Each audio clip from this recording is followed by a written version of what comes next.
Hello everybody and welcome to the first ever edition of the Creators Cut. This is our season preview ahead of the 2022 Formula One season. We have got a wide variety of F1's biggest content creators coming up over the course of tonight. I hope you'll enjoy. First off, we're starting with Tom97 HD. And hope you enjoy and see you on the other side. So, hello, our first creator. We've got Tom97 here, Tom97HD, and hello, how are you doing? I'm doing well, mate. How you doing? All good, aren't we? So, we'll get straight into it, obviously. So this is the Monday, so of course we'll pre-recorded stuff. We're getting all ready for the season to go. I guess George, do you want to head in with the first question? Yeah, I think the first topic we want to discuss is how will reliability differ this season in Formula One from previous seasons. Obviously, we've seen a few shaky moments from some of the cars in pre-season testing. So what I personally want to know, and I'm sure many do as well, is how is reliability going to differ with these new 2022 cars and these new regulations? Good question. I think we don't really know yet. We haven't seen anything yet. I know pre-season has come and gone, but realistically, are they pushing the cars in the long run so they would do in a race scenario? Probably not. I think reliability is going to be okay. I think the real question is going to be fitness, driver necks, sickness, that kind of stuff. I think that could be a determining factor. Which cars are doing porpoising, which ones are not. Maybe as the race goes on, those drivers that don't have a car that does porpoising may be stronger. So I think that could be more of a factor rather than outright reliability.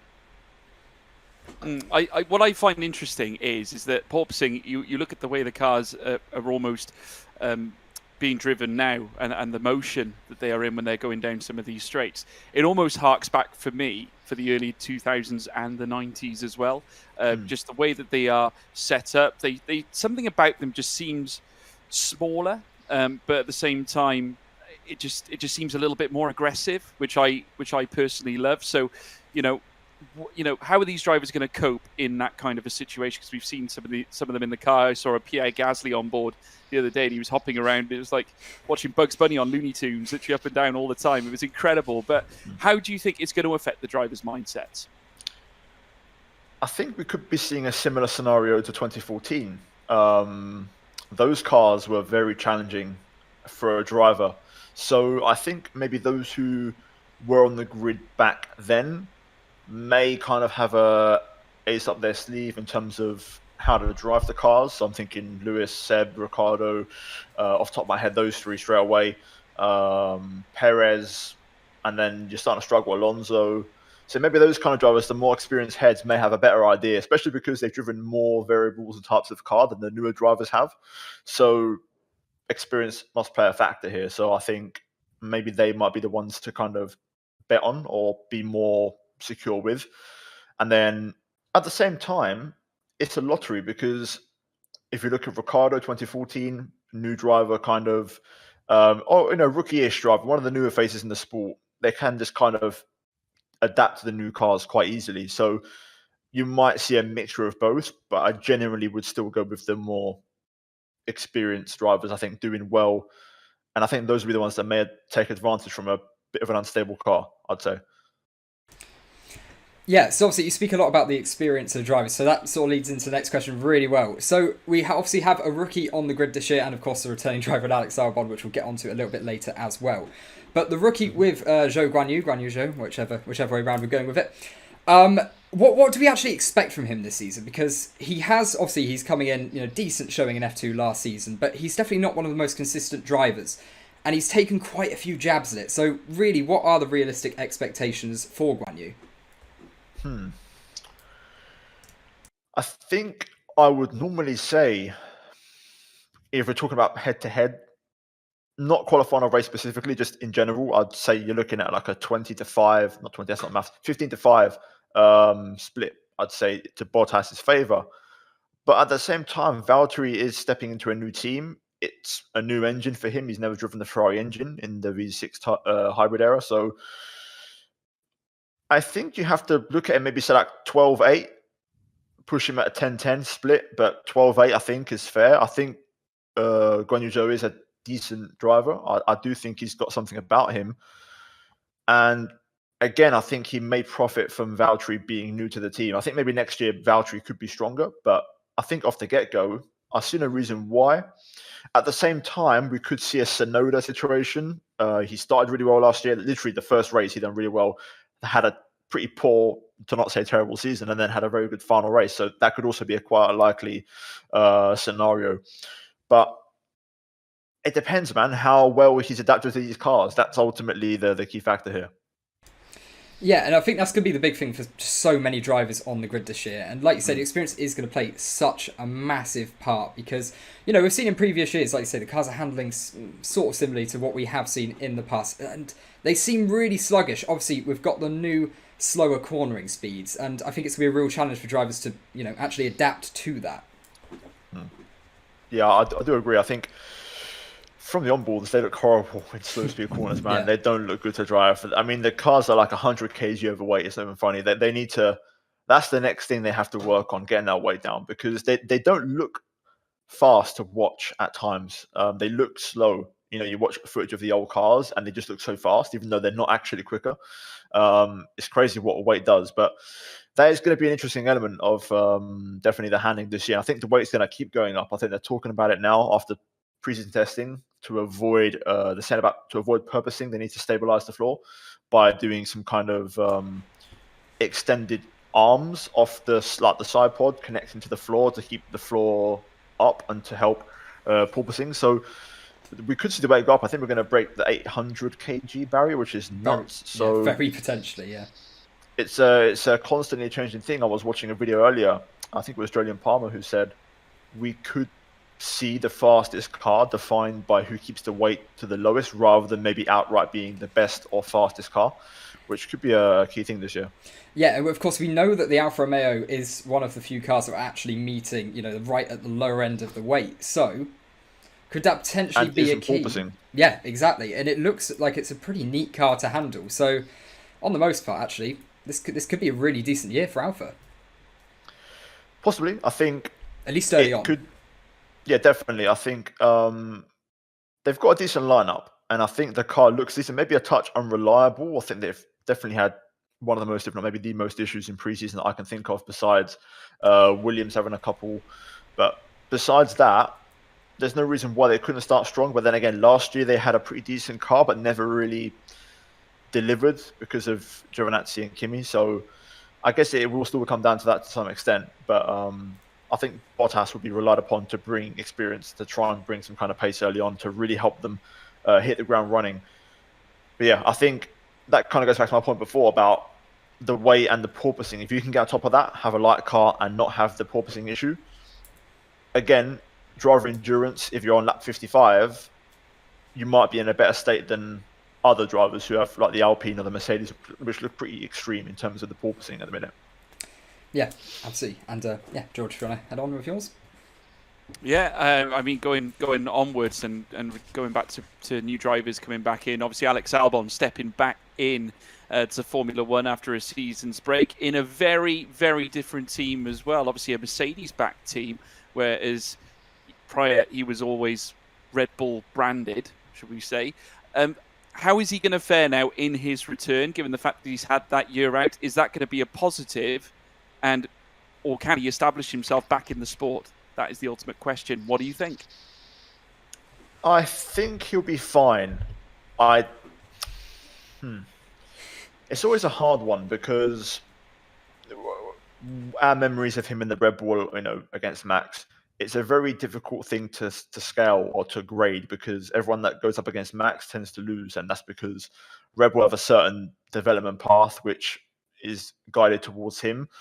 So I think if we look at Toro Rosso with Albon and the way he drove, I don't see why that couldn't continue, and maybe even get even better. I feel like Pierre has been a shining example of stepping out of that Red Bull program, finding your feet elsewhere. Last year, wasn't he? He was superb. He's been superb for 2 years now, even the year before that as well. I think Pierre has really, put his flag in the sand firmly to say, I'm a top 6, top 8 driver, make no doubt about it. And I think Alex could have a similar situation, to be fair. A different environment, yes, but then again, I would say he's been out of the sport for a year. I think he's done some DTM as well. So I think he's had that chance to kind of go to different environments anyway and kind of get used to that. I think Nicky Latifi's a decent benchmark to aim against. I think if I'm Alex, I'm looking for like a 15-5 kind of head-to-head split. I don't think he'll be George Russell levels, but I don't think it'd be far off. Yeah, absolutely. So do you want to head right now into the fan questions for the next part? So we've got through.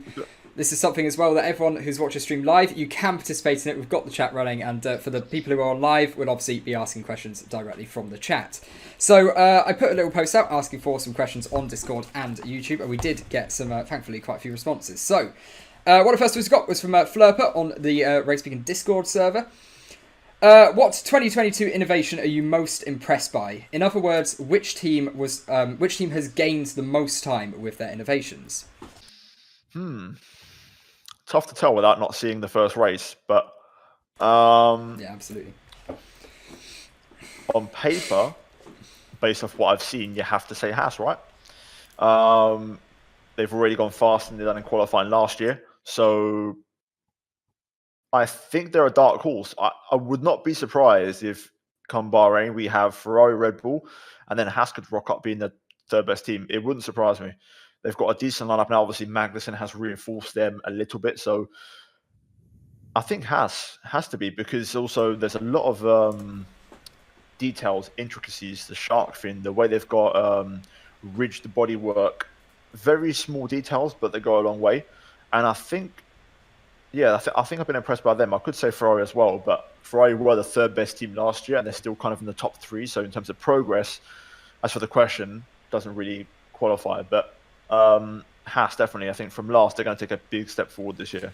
Yeah, and of course, that's a really good point as well, because we're saying the Haas, when it turned up in the Barcelona testing, I streamed every single minute of that. Every picture we saw of the Haas, we could tell immediately it was one of the most developed cars out there. We heard that from people also at the track as well. So basically, Haas are in a situation where they know they're the team that has the most knowledge, the most data on their car, if they've come up with it already fully developed. They've put a lot of investment into this, a lot of time, fully at the expense of the 2021 season. So they're either the team that knows the most about their car, or they've got a massive new upgrade package coming anyway. So are they in a bit of a win-win there? I think you have to say they are. I mean, good lineup again as well. That's going to help. Mick no longer a rookie, and I think this is his real chance now to make a splash. I think last year he was getting his feet wet with these old cars, but these cars, clean sheet of paper, good chance for him to step forward. He's going to have a great reference alongside Magnussen, and then also for the car itself, it looks really good. And I think, everything looks good for them, man. Honestly, I really do think. My gut feeling tells me I think Haas could be pretty strong. I think a bit like Alfa Romeo, they could go under the radar, but I do think if anyone slips up or has, like McLaren has issues at the minute with the brakes, Haas is going to be right there to, take that place and be right. I think there's not going to be a back marker this year, which is insane.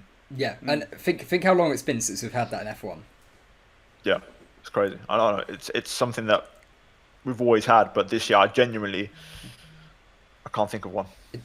Doesn't look like there's a bad team out there at all. And that's just what's really, really magic. Hopefully, with these new regulations as well, the midfield is going to be a lot closer just by naturally we'd say how similar the cars are, but the fundamental philosophies remain the same. But obviously, there's some pretty big differences on them. But yeah. We'll head off as well. I'll get George involved in this next one too. So we also got, Helio. Oh, well, actually, that's Haas. We'll skip that for another one. So we've got from Luke's Love Max on YouTube saying, will we hear a George It's James at any point during the season? No, don't think so. Sorry. No, I don't think so. I don't think so. I feel like even going back to, I think it was Bahrain 2020, it sounded like George likes to push back on the radio. I think he's going to want to show he's not there to be second fiddle. I think he knows as well Mercedes are banking him in the future, so I think he's got a bit of leverage in the sense that they're not going to maybe toss him to the side like they did with Valtteri because they've invested so much in him. So I think George will be treated a lot more seriously. Also, I think naturally, I think he's going to be a bit more competitive pace-wise compared to Lewis rather than Valtteri. So I don't think we're going to see that. Also, I don't think Mercedes, in principle, although right now at this point in time, I really doubt it, but it seems like they don't have the car, according to reports anyway. I'm extremely doubtful that is the case, but we'll see in a week's time. Yep. And George, what do you think? I personally think that it's going to be an interesting season. I said last season, after seeing George Russell in the Mercedes at Bahrain when we had the Sakir Grand Prix on the alternate layout, the way he took the helm of that race from the get-go, he had to fight back from adversity as well, because obviously the error at the pit stop, the wrong tyres, and then everything else. It was such a shame, a crippling moment, but also think a learning point, for Russell as well. I think coming into this one, I don't think he's going to leave Hamilton alone. I don't think it's going to be the case that he bows down to Lewis. I think Lewis himself has a fight on multiple fronts. I think, as opposed to last season, this will be probably the hardest season Hamilton has faced, because I think Ferrari are going to be back in the fold. I think Leclerc and Sainz, arguably, I'd say nigh on definitely, they've got the strongest lineup on the grid this season. Sainz proved that he was, without a doubt, just as good as Leclerc, multiple occasions finishing higher than Charles. And then, of course, you've got all the other teams coming up as well. I mean, Haas could prove to be as we've just discussed, one of the main teams at the front as well. So, I think Russell is going to be superb. I'm looking forward to seeing him perform. I'm a big George Russell fan, and not just because he has a great first name, but he is a true talent.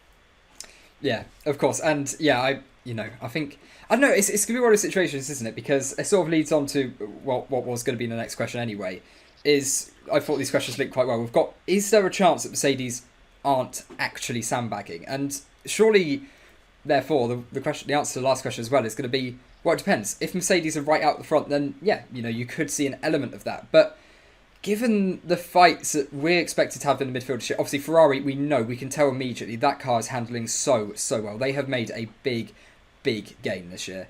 Red Bull, they're always going to be solid. They've got a great design team. They always build a great chassis. That's been a pretty reliable point for the team.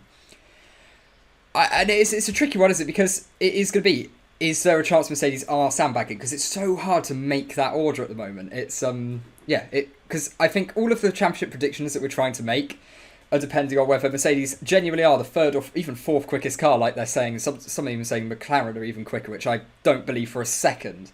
As much as I'd like it to be true as a McLaren fan, I hold my hands up to that, but I don't think it's I don't think that will happen at all. So, I mean, yeah, is there a chance that Mercedes aren't actually sandbagging? Are they genuinely going to struggle as much as it sort of looked like they were in testing? I just don't believe it. No. I just don't. Listen, I don't know how to put it into words exactly, but last year it was the same song and dance, and we genuinely got the impression, and it felt like they actually were on the back foot. But even in like crisis, worst case scenario, they're only second best. Like, it's not even terrible. They make it sound like, and you'd think they're, back marker pace or Ferrari 2012, like that kind of scenario. So yeah, I don't believe it. Worst case scenario, they're the third quickest team, and that is like absolutely fine. That is not a disaster. Obviously, by their standards, they can claim whatever it is, but I understand they want to kind of keep expectations low, go for the underdog thing. But after 8 constructors championships in a row, they are the favourites, in my opinion. They've got through the 2017 regulations with that change, and they still won the 2019 changes. Last year's changes with the floor, they're still winning. So, in my opinion, I don't see how you bet against 8-time in a row most dominant ever team, Mercedes. So they are the favourites. They might be on the back foot, but I just don't believe it. I just don't believe it. It's for how long will they be on the back foot as well? Because we know that it's clearly got, I think, pace in that car, because it doesn't handle well. From what we've seen in testing, that they could turn up next week, just a few days' time, completely, well, tomorrow for everyone watching, with a completely different car, and it could handle an absolute treat, and they're about to put it on pole by half a second. We just don't know, and that's the magic of a regulation change, really, isn't it? Yeah, I guess so. It wouldn't surprise me if they did find something in literally a week's time and we're fast, it's next week, and we're seeing a Mercedes 1-2, they've lapped the whole field by 30 seconds or whatever, and yeah, it's happened before, could happen again. But I think the regulation change is definitely going to spice things up. I mean, listen, look at Ferrari, look at Red Bull, look at Mercedes, look at their cars. 3 completely different concepts. So that's how we love it. Yeah, exactly. It's going to be really interesting. So we'll see. We'll see who's got it right. It does feel like at the moment Ferrari and Red Bull maybe have the edge, but Mercedes were very clear that their car is not bad as in for the season, just for now. So I do think they have something, and I think they're quietly confident about something they have. It's just a question of maybe giving it a bit of time to unlock it, and just get that finesse with the car. If they manage to smooth it out, get the porpoising fixed, maybe we're looking at a bit of a silver bullet. So, well, I mean, Tom, just going into that, obviously stating that even if Mercedes would be second best, third best on the grid, it wouldn't be the end of the world. Does that type of situation galvanise a person such as Lewis Hamilton? Because we know what he's like against adversity. If anything, a decline in pace brings out the best in his competitive performance. I think it could be the making of him again. Well, it's what they try so hard to do, what they have been doing for the last few years by playing down their pace and making it sound like they've got a terrible car, because it gives, especially Lewis, that mental edge to perform at the highest level. That's why they do it. That is the only reason why they do it. It's not, it's simple math. So this year, let's say the car is actually third best. That's what my gut feeling says to me. I do think, that is where they are. I think they're the third. I don't think they're going to be a million miles away, though. I will make that clear, because last year I remember it was like Red Bull, and then qualifying it was neck and neck until the last run, and Verstappen got pole by 2.5 tenths, which still isn't that much, but still, they made it sound like he was a 4-second clear. So I do think Lewis will be galvanized, because unlike other years where they tried to make it come across like they were underdogs, this year they will actually be underdogs, and I think I agree.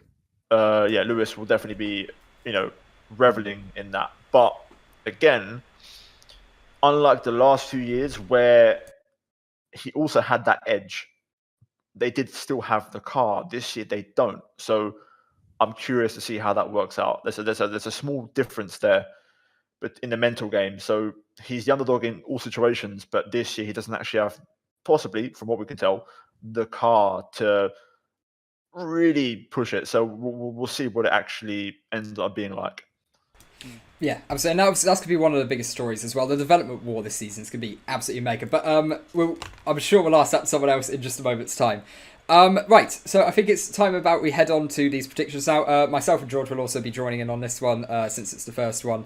And we'll get it all down. So, we'll start off, we'll go off. So, right, we've got the driver who will be the biggest over and the biggest underachiever. So this will all be voted for by the fans at the end of the season. So which driver, for you, start with Tom, who is going to be the biggest overachiever and the biggest underachiever?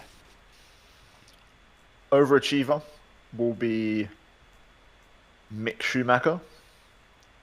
Underachiever, I think, will be... Do I want to go controversial on this one? You could go... There's quite a few you could pick here. Come on, Tom. Come on. Unleash. Unload, my friend. Get the chat going. Come on.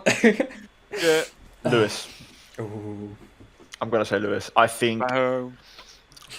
Quality there goes driver, the chat. Oh. But I do think... I mean, he is a little bit older now. I'm going to regret saying this, and it's going to be one of them. 8-time champion. One word of advice: deactivate your Twitter for the next 2 days. Yeah, I will. I was going to say Alonso, but I feel like he's got a lot to prove still. I think if it was next year, I would have said Alonso, because I feel like he might consider leaving, because he's 40 now, he'll be 41 next year. But I still feel like this is what Alonso has come back for. I know he came back last year, but it's like a warm-up for these cars. This is what Alonso's really back for. Yeah. Whereas, I don't know, I just feel like Lewis, he is still getting on as well after what happened at the end of last year. While it will fuel him, I feel like burnout possibly. Doing this a lot of years, new set of cars. I think he's got a lot of competition this year, even just within his own team. So, yeah, obviously, I can't think of any other ones off the top of my head in terms of underperforming that really stand out who I think could be an issue, because the midfield is so wishy-washy. I don't think any prediction that you make would be that wrong. I've got to look at like a top team and kind of knock one down, basically. Yeah. And George? Well, I'm going to say, do I start with overachiever? Yeah, or go overachiever and whichever way around you want. But yeah, overachiever. Overachiever. Well, I mean, Tom sort of picked my answer as well. I was going to say Mick Schumacher as overachiever. I mean, it just for me. I think he's got something, and I was reviewing his past season. I could just imagine if only he had the car to compete, and the fact, and he had a real strong end to the season, didn't he? Because he showed a bit of grit and determination at Abu Dhabi. I honestly think that Mick is going to be a superstar this year. I really do believe it. I'm not just saying that because he's got Schumacher as a surname. Don't get me wrong, it's a big help, but he does have the ability, and I think this is such a defining year for Mick Schumacher. Coming up against Kevin Magnussen is going to be no mean feat. Magnussen's had years of experience in the sport with different teams. This is a huge opportunity for Schumacher, and I was going to raise this as a question, in fact, but I think this will make him or break him this season. So we'll have to wait and see what he can bring to the table. In terms of underachiever, I hate to do this because I do kind of love the guy to pieces, but Sergio Perez, I think, is going to be the big underachiever. There seems to be a consistent theme at Red Bull. The second seat sort of struggles, and I think that's going to be something that is going to be hard to shake, certainly given the fact. And Perez didn't exactly... Wow, I thought he was brilliant at Abu Dhabi. The fight between him and Hamilton was absolutely superb, and I actually commentated that on my own channel as well, which with me and Jack Canan, which was absolutely. It was such an amazing moment. And he does have a huge, outstanding ability to drive a race car, but I just feel that Red Bull have so much invested in Max Verstappen, and he is their future. He's just signed a massive new deal now. And I just feel that it is Team Verstappen at Red Bull at the moment.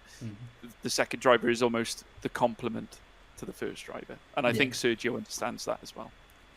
Yeah, I'll go with mine as well. So I'll go. I think overachiever. I'm gonna go for Bottas. I think Alfa Romeo could do pretty well. I think he's gonna have a pretty good year against. Yeah, I think he's gonna have a pretty decent year against Guan Yu, and I think a lot of people, a lot of fans have sort of written him off because he wasn't great against Lewis. On his day, he could get close, but he was sometimes regularly being out qualified by 3, 4, 5 tenths, which is just not great. Let's be honest. So yeah, I think he's got a decent year. I think he'll be able to outperform Guan Yu fairly comfortably at most tracks. Maybe not all. I think still Zhou will have a couple of decent races, but yeah, I think he should be able to really build a team around him. I think he should have a pretty decent year, to be honest. To go underperformer, you know what? I know there's not massive expectations for him anyway, but I am going to go with Yuki Tsunoda. I think this could very easily be his last year in Formula 1. This is his make or break career. We've seen the guys at Red Bull, they don't like admitting that they've maybe gone wrong with a choice. First year, you can make the argument, okay, it's too soon for Yuki. He has, it really took him a long time to get up to grips with the car. But he's just one of the drivers. He needs to be so much closer to Pierre for me to have a decent season, because the thing is, the midfield this year, the battle in the midfield is going to be brutal. It is going to be so brutal. And I think if you're a tenth or two behind your teammate, you could very, very easily be, P15, something like that. It is going to be that close in midfield, I believe, this year. Do you think, Bradley, just going off what you were just saying then, that Red Bull are going to be keeping, or AlphaTauri will be keeping a close eye on Alex Albon's performance this season?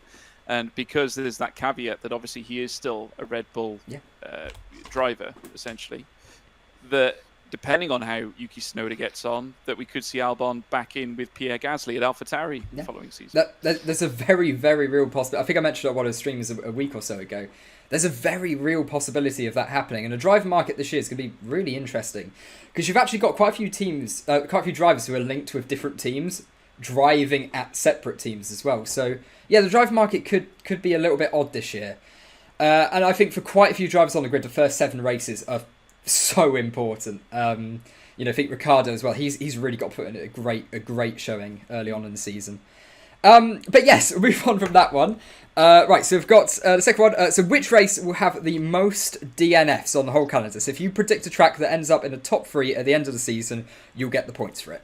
So again, we'll start with Tom. My answer is. Oh.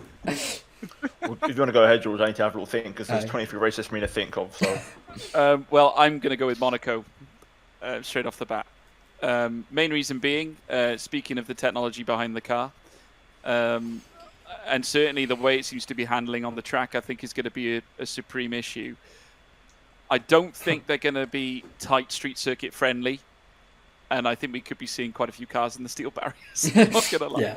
I think the slow corners that's my feeling anyway. And I know what they're trying to do. I know they're pushing for these street circuits and these street tracks, but these cars don't look overly good. I mean, the benefits of an open circuit or a classic circuit is the fact that you have a lot of runoff, which is I think obviously handy. I'm personally I'm more of a fan of the traditional type of circuit. You know, your circuits like Imola, for example, Spa, just to name a couple. I feel at Monaco we could see quite a number of incidents, I think. Yeah. I'm torn between 2 here. I don't know if I want to say Jeddah or Baku. Both Jeddah solid might be a good shouts. call, actually. Yeah. I would have said Baku, but Jeddah is round 2 or 2, I think. 2, yeah. Round 2. Yeah. So they probably wouldn't have got on top of the porpoising issue yet, which means... Oh, God. Oh, no, I didn't even thought of that. Oh, God. It'd be a long race, and it is a street circuit. My gut's telling me Baku, though. I'm gonna say Baku. I'm gonna go Baku. Yeah, okay. 100%. Good one. Massive pit street circuit. Yeah. I think that's. Yeah, I didn't even think about. Think porpoising at Baku and Jeddah is going to be really. If the teams don't have it sorted, then there's going to be a bit of a problem. I'm gonna, in a way, sort of cheat with it. I think I'm gonna go Bahrain because I honestly believe I think it'll be in the top 3 at least. So I'm more going with that. I think you've got a situation where there's still quite a few teams out there who haven't sorted out their technical issues. I think McLaren, they're going to have to do... They're confident that they can finish the race at this current moment. Obviously, they're going to bring more parts to help with brake cooling. Obviously, it's going to happen. But I think McLaren, you've got Haas, they show a lot of reliability issues. Alpine as well, we saw them break down a couple of times. Aston Martin did have 1 or 2 breakdowns in testing. And also Alfa Romeo. So you've got quite a few teams there that I think at least one of their drivers could fall foul of a little bit of reliability concerns. I don't think we'll see many crashes. I think you're looking at reliability. You just reminded me of Aston Martin. I've kind of I completely forgot about them, but I'm thinking now overachiever. Get that lovely livery. Maybe That's stunning. Sebastian Vettel overachiever. Do I feel that? You know what? I was actually thinking. I didn't want to say. Didn't even cross my mind. I don't have. Yes, because we don't have the heart to say it, Tom. I'll stick with my prediction, but I'm gonna save that as a secondary. So yeah, check it as a secondary. Mark my words if we come back to this in a year's time. Not green 5. Aston Martin. Yeah, it's not a bad shout. Right, so again, third one now. What will be the highest rated race? Again, this will be voted by fans, and again, we'll do if you can pick one of the top 3, because there's quite a lot of races to choose from this year, and I think we've got like 8 creators. It's going to be quite difficult to actually predict one of them. So, what do you think the fans will rate as the highest rated race this season? I think if the cars do what they're meant to be doing in terms of the advertisement of better racing, you have to automatically look at tracks with 3 DRS zones. My mind is already looking at Jeddah, which is round 2. And then I'm going to say Jeddah, but Miami, new circuit, bit of chaos, couple of straights. Could be chaos, but I'll go with Jeddah again. Well, I said Baku to be fair before, so I'll go Jeddah this time. Yeah. Good. And Josh? I'm going to say Spa. I think Spa is going to be a super track. I can envisage 3 wides heading up towards Les Combes. I can see moves being made down towards the Bruxelles corner. I think it'd be interesting to see how well these cars handle around Pouhon. It'll be intriguing to see whether they can hang on. Obviously, there's going to be a lot of throttle feathering, I can imagine. Les Farnier corners as well. Blanchimont, I think down towards bus stop, we're going to see so many moves.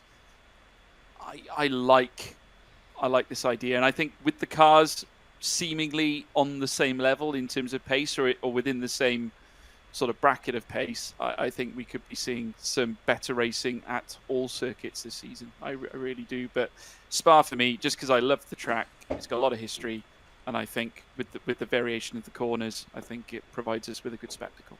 Yeah. Absolutely, I think that would be very much up there as well. I'm going to go Silverstone. I think that's I don't know why. I think we're going to get something pretty magic here in the UK this year. So, and I hope so, because I'll be there. So that's more wishful thinking than anything, but there we go. Right, we'll go with that. Right, okay, so we'll go on. So, right, what track is going to have the most overtakes of the season? What track will get the most overtaking? I think I'll just repeat my answer from before for the reasons I gave before. Yeah. 3 DRS zones, very fast. If the cars do what they should be doing, there's no reason why they just can't keep leapfrogging each other in the DRS zones. Yeah. Solid. George? I'm going to go with Red Bull Ring. I'm going to say Austria. Main reason being tight circuit. I think the cars will be fairly bunched. Plenty of overtaking zones. You tend to find a lot of cars try and go for that esports deep dive up towards turn 3 at Remus, made famous by Otmir and Moreno not too long ago. But yeah, no, it's like I say, one of the shortest tracks on the calendar. Like you say, I think with the cars going in tandem, I think lap 1 is going to be quite chaotic. I genuinely think that could be a ringer for most overtakes. I really do. Yeah, not a bad shout, not a bad shout at all. I'm going to go with Bahrain again. I'm hoping for a good race in Bahrain, if you can't tell. Yeah, I think Bahrain, you're going to get quite a few overtakes, of course. You've got all the DRS zones to help out. You've got some really long straights, heavy braking zones as well, really going to help. I think we can see quite a lot of back and forth because, there's not a lot of very fast, fast corners anyway. So we're going to have an even smaller effect, hopefully, for the dirty air loss. I'm hoping we're going to get a situation, especially at some tracks this year anyway, where we're going to have almost e-sport levels DRS trains, that was sort of said before. That would be absolutely mental if we got something similar to that F1 in anyway. But yeah, I think I've got to Bahrain. Yeah. That's why people watch esports genuinely, because they're all literally nose to tail. I mean, you've seen a league race, Tom. I mean, the fans love it because, that's probably the most relevant comments we get in the live chat, is that people find the league racing element and the esports side more exciting than Formula One for the sheer reason that the cars are nose to tail pretty much all the way around.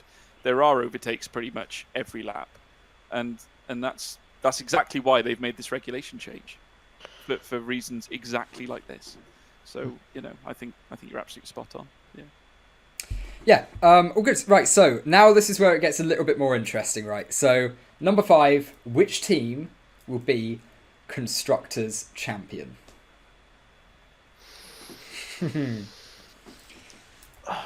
Ferrari, I think.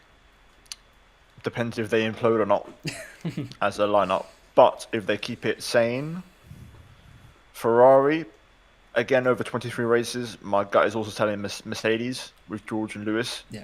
And that's where Red Bull might notice Sergio not being necessarily a weak link, but just the fact that Max is really good. But then again, maybe the whole Verstappen second driver dynamic might be washed aside with these new cars. We just don't know.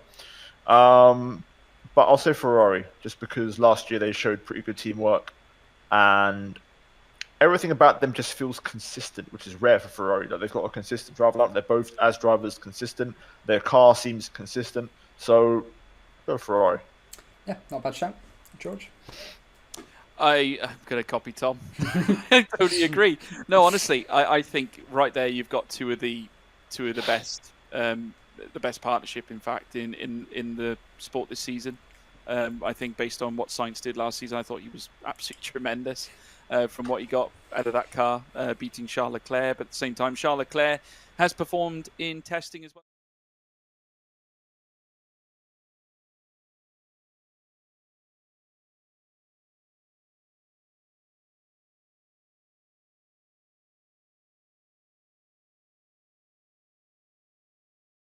So, hello, our first creator. We've got Tom97 here, Tom97HD, and hello, how are you doing?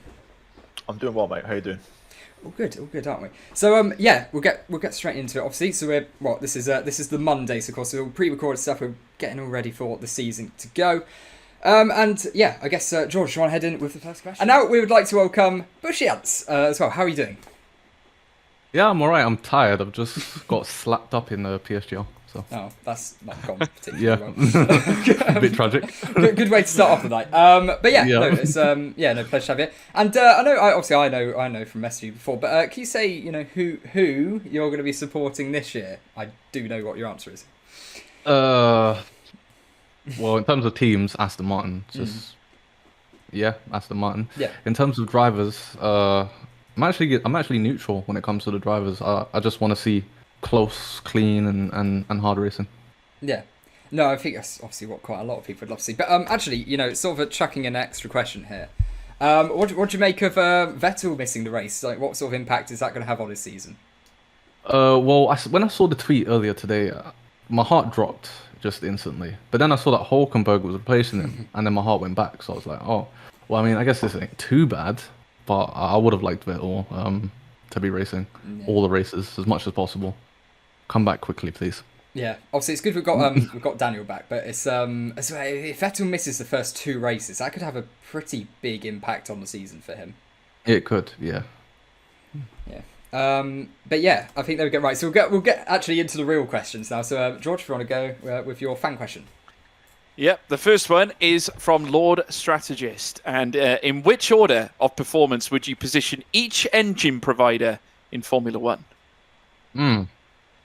Now here's where I go to Google so I can find out every single one. The mighty Google! Saving us.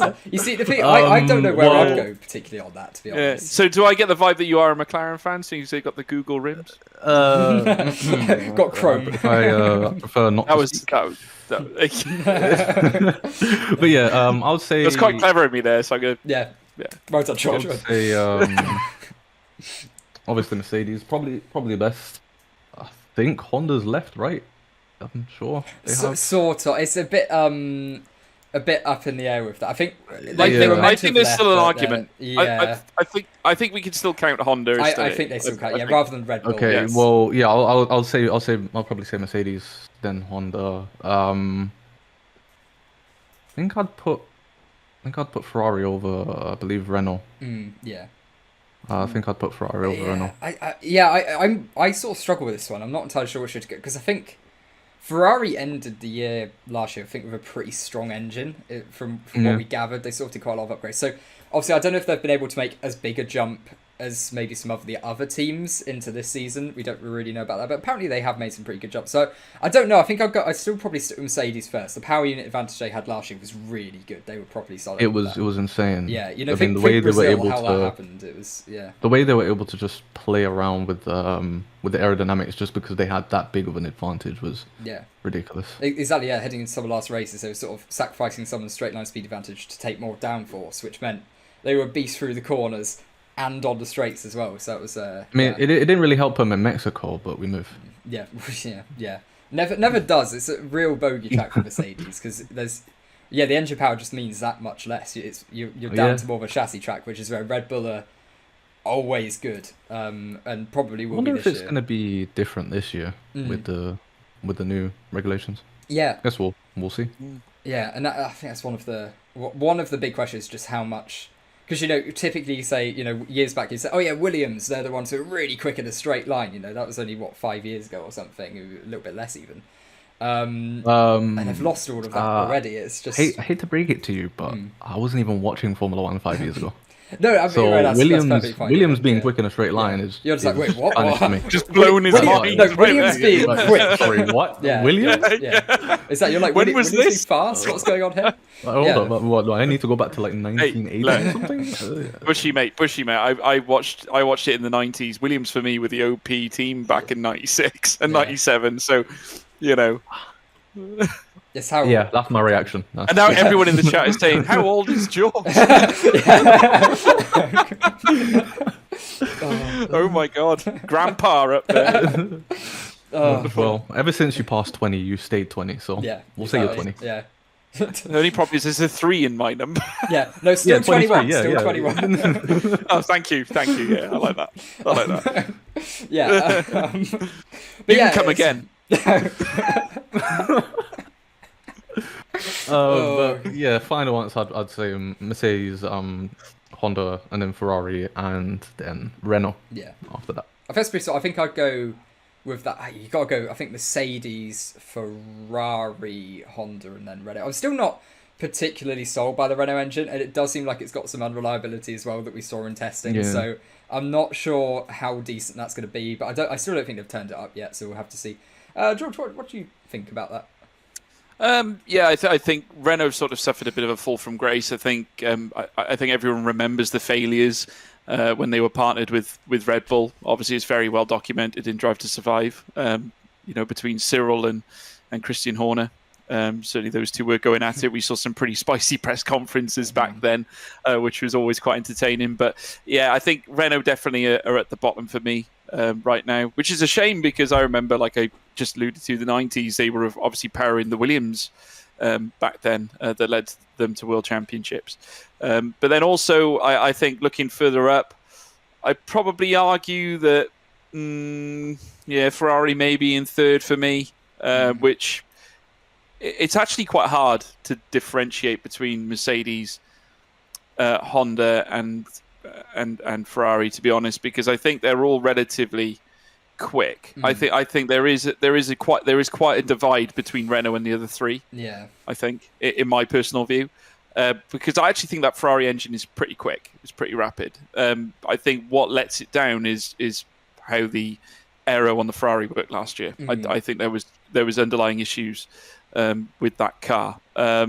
Mercedes, I think you're absolutely spot on. I think it was the most complete engine by the end of the season. I think when they made that engine change, I think that really started to turn the screw slightly on Red Bull's championship hopes. I'd argue that Mercedes are top of the tree, and then Honda in second, and Ferrari in third place with Renault at the bottom. Yep. So that's the way I see it. Yeah, I mean, it's a fun one. It's a fun one, but which one did I have?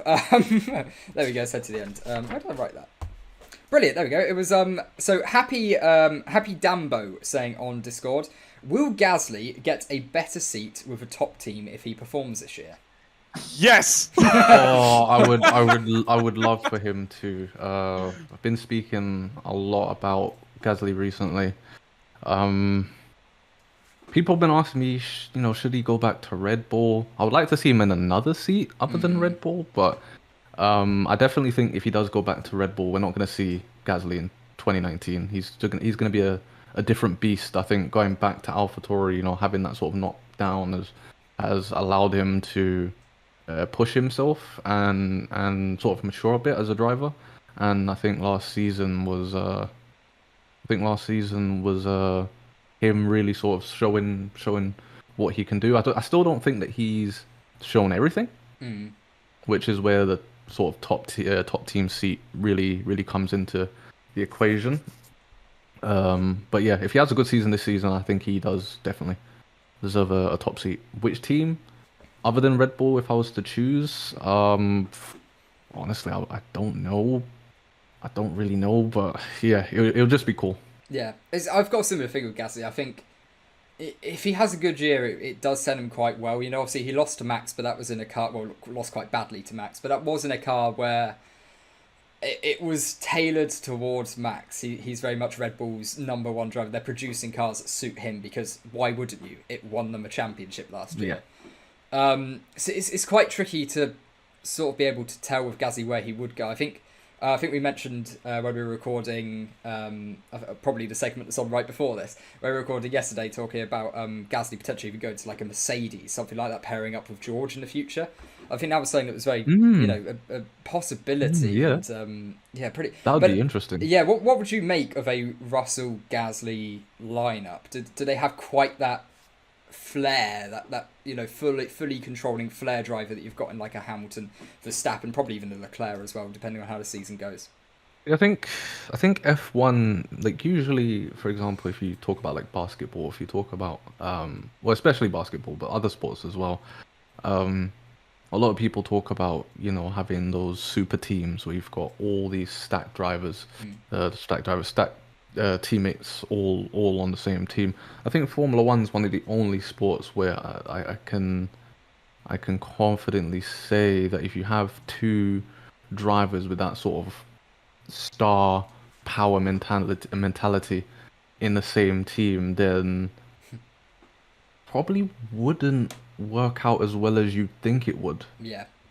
I mean, even I, who only started watching in 2019, even I know about the whole Nico Rosberg Hamilton situation, and then even the Hamilton and Alonso situation as well. You have two powerhouses basically on the same team, and they butt heads. I think that's why Mercedes really worked well with Bottas, just because they had the star power in Lewis, and then they had the driver that wasn't really as hungry, or you could argue, or as motivated, or had that same mindset in Bottas, so they were sort of able to play off of each other. I sort of agree with that as well, and I do think as well, we're going to have all this discussion, and then they're going to bring in Ocon to replace him. Well, they could do. I mean, am I right in saying that he is still part of the academy or not? Well, I believe he's still very much got close links to the team, so yeah, I mean...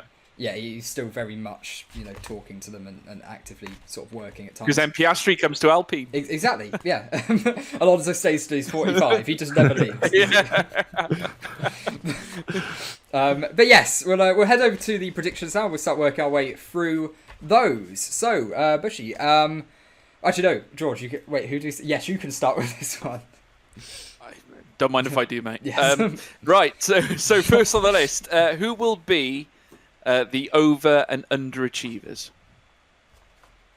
So this will be voted for by... And we're talking drivers. Yeah, Okay. We're talking drivers, not teams. Okay, this is gonna be an interesting one. Oh yeah, we've had some interesting answers. Oh yes. I always feel like putting the countdown music on. Yeah, well, did this. Okay, let me think with this one. In terms of a person that I don't think is going to achieve much this season, even though it's his second season, I feel as if he's warmed up quite a lot. I'm gonna say Yuki Tsunoda. Hey. My one. What, overachiever? No, this is underachiever. An underachiever. Yeah. Went with my one, like it. Yeah. I was going to say that. Yeah, Yuki Bradley Tsunoda, pick. Just because I feel with Yuki, again, it's his second season, so he'll be a bit more warm to the sport, but didn't really impress me too much last season, so I'll have to say him. As for someone who I think is going to overachieve this season, this is going to be an interesting one. I want to pick someone who I think will do well in a bad car. For this one, could very much end up with both of my predictions at this rate. If you go down this route. I need to think about this one, because this is a really tough one. The underachiever, I think that was easy, but overachiever. Which of those drivers out there can really overachieve compared to... Probably, most likely it will come down to compared to their teammate. Yeah, compared to the teammate, yeah. I'm gonna go... This is under the assumption that Haas has built a car that can at least challenge for points. I want to say Mick Schumacher. Okay, I think we've had a Schumacher mention, haven't we? We definitely have. Yeah. If they have a car that can at least, challenge for points somewhat regularly, I think I think we might see a couple surprises from Mick Yeah. this season.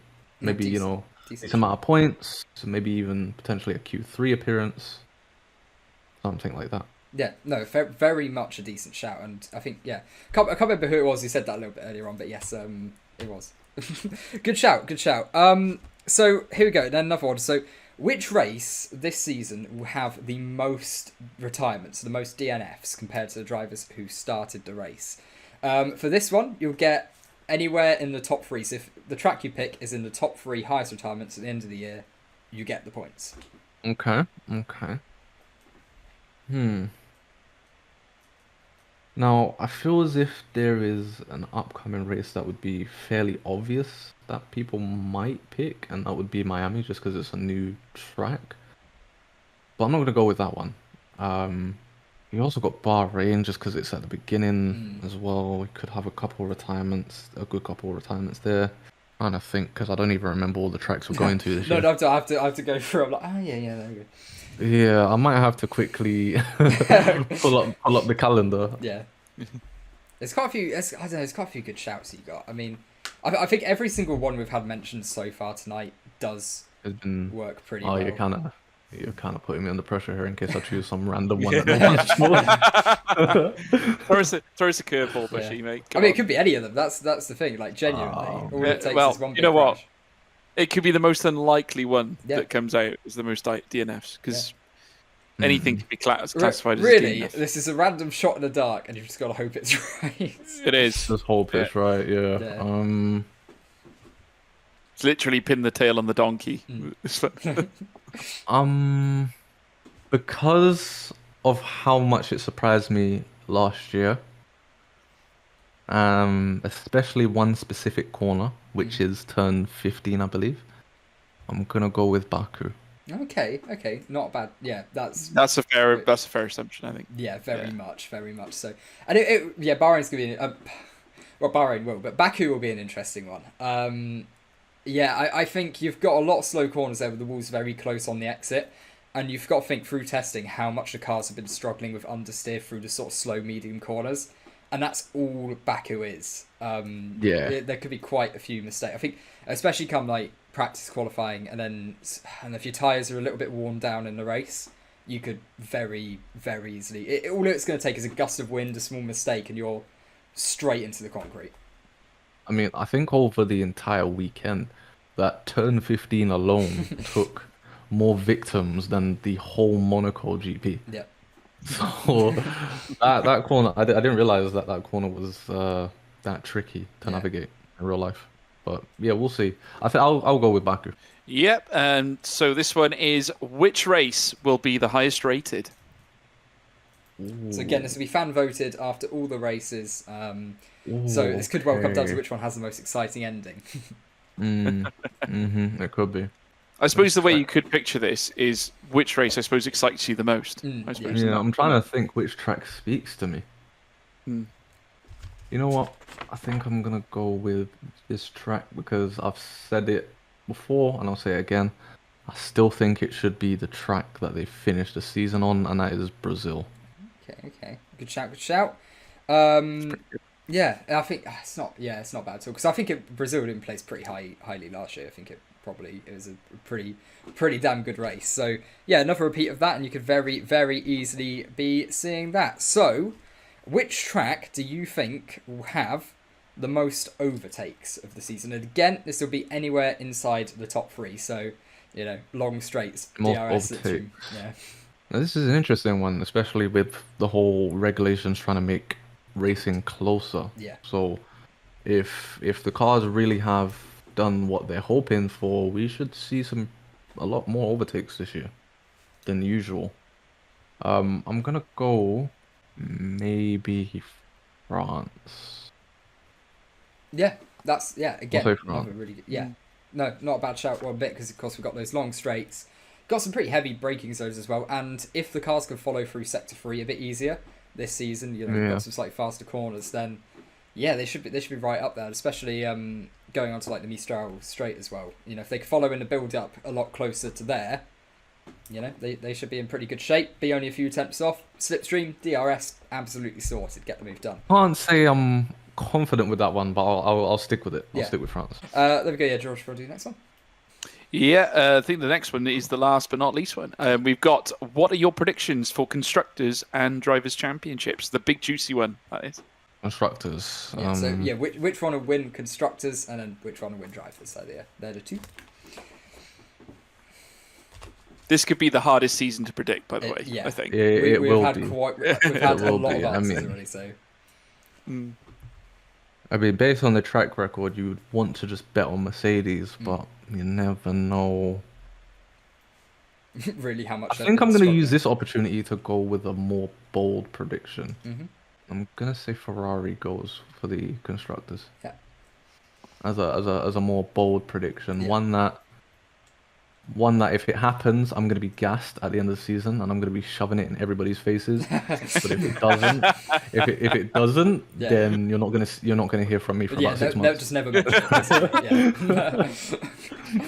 I think most of the creators we've had on are going to be in the same boat in that case. I was in that boat too, so you're not on your own. If you're going to exile yourself, I'll join you. We're all joining, yeah. I think I might go with another bold one for Drivers. I think I might go for another bold one with the Drivers as well. Stick with the Ferrari family. Okay. And say Leclerc. Okay, I like that. Okay. I like that. I don't think we've had that yet. Did I say him? I can't remember who I said. I don't know. Did I say Leclerc? Hang on. I went way off. I went Let me George check Russell. my own predictions. I said Leclerc. Here we go. You said Leclerc. You're said joining Leclerc. me in the Leclerc club this year. You see, now this is the main issue for you, because now that I've said that, I'm a walking, talking commentator's curse. So Leclerc is 100% DNFing. He's He doomed. 100% DNFing at Bahrain. George, I'd like to change my prediction. No backseas. No backseas. The Brendan Lee finger. You might want to go with Kevin Magnussen at this point. Yeah. No, I think I to be honest with you, I swung for the fences. I thought, right, I'm going to go with George Russell on this one. I thought, yeah, it's a good solid pick. Yeah, well, he could be brilliant. Max, George, and Lewis so far, haven't we? Max. Yeah. No, we had Max, George, Lewis, Charles so far. One thing I do want to mention is from this generation of drivers, the newer one, people are thinking that Max might surpass Lewis eventually, championships. I don't think he does. Not necessarily because I think that Max is worse than Lewis, but I think it's because of the drivers' lineup. I mean, I've seen some of the drivers' lineups in the past, and if there's one thing in common, is that there's always one or two big dogs, maybe three at the same time on the grid, max. Now, we've got a lot of names that people are talking about, with, as you said, Gasly, Lando Norris, Max, Charles. You could even throw Carlos Sainz in there. Yeah, absolutely. George Russell. And it's a total different complexion these days, isn't it? I mean, if you compare the current modern era to where the hybrid era started, I think. Yeah. I mean, would you agree on that basis then, Bushy, that if Lewis Hamilton was to win the championship here, you could firmly place him as the greatest driver of all time? In terms of that, for me, I've said it on stream before. When it comes to the GOAT, I think at best, just because of different circumstances, you can only have a greatest driver of his era. You can't say a greatest of all time. It's a good point. Yeah. Comparing Lewis to Senna is like comparing an orange to a banana. Yeah. Or 100%. Yeah, because Senna typically had his a much more aggressive driving style that wouldn't transfer to the current era of cars. That's not to say Senna couldn't drive with a different driving style, but we never got to see it, so we can't do a direct comparison between the two, and it'd be impossible to see it. Yeah, exactly. Yeah. I will say that I think in terms of what an individual has done for the sport. If Lewis wins this year, he will stand on top of the rest. Yeah. No. He will stand up on the rest because Schumacher, right now for me, even though they've won championships, I feel as if because Hamilton's still in the sport, he hasn't been given that sort of legendary past vibes. You know, people when there's a driver current, they can't see him as the GOAT because there's always someone in the past. Exactly, and there's always a rival for that driver as well. So they're thinking, oh, I can't say he's a legend because I support my driver and he's rivals with him. But once that rivalry's all gone, once that's all over. Do you know what? I think if you ever listened to Murray Walker back when he was commentating, he'd always say that Fangio was the greatest driver of all time, even though he was a huge Schumacher supporter. Yeah. You'd hear him in the commentary box saying no one was as good as Fangio in his opinion. Exactly. So and obviously he was the first, really.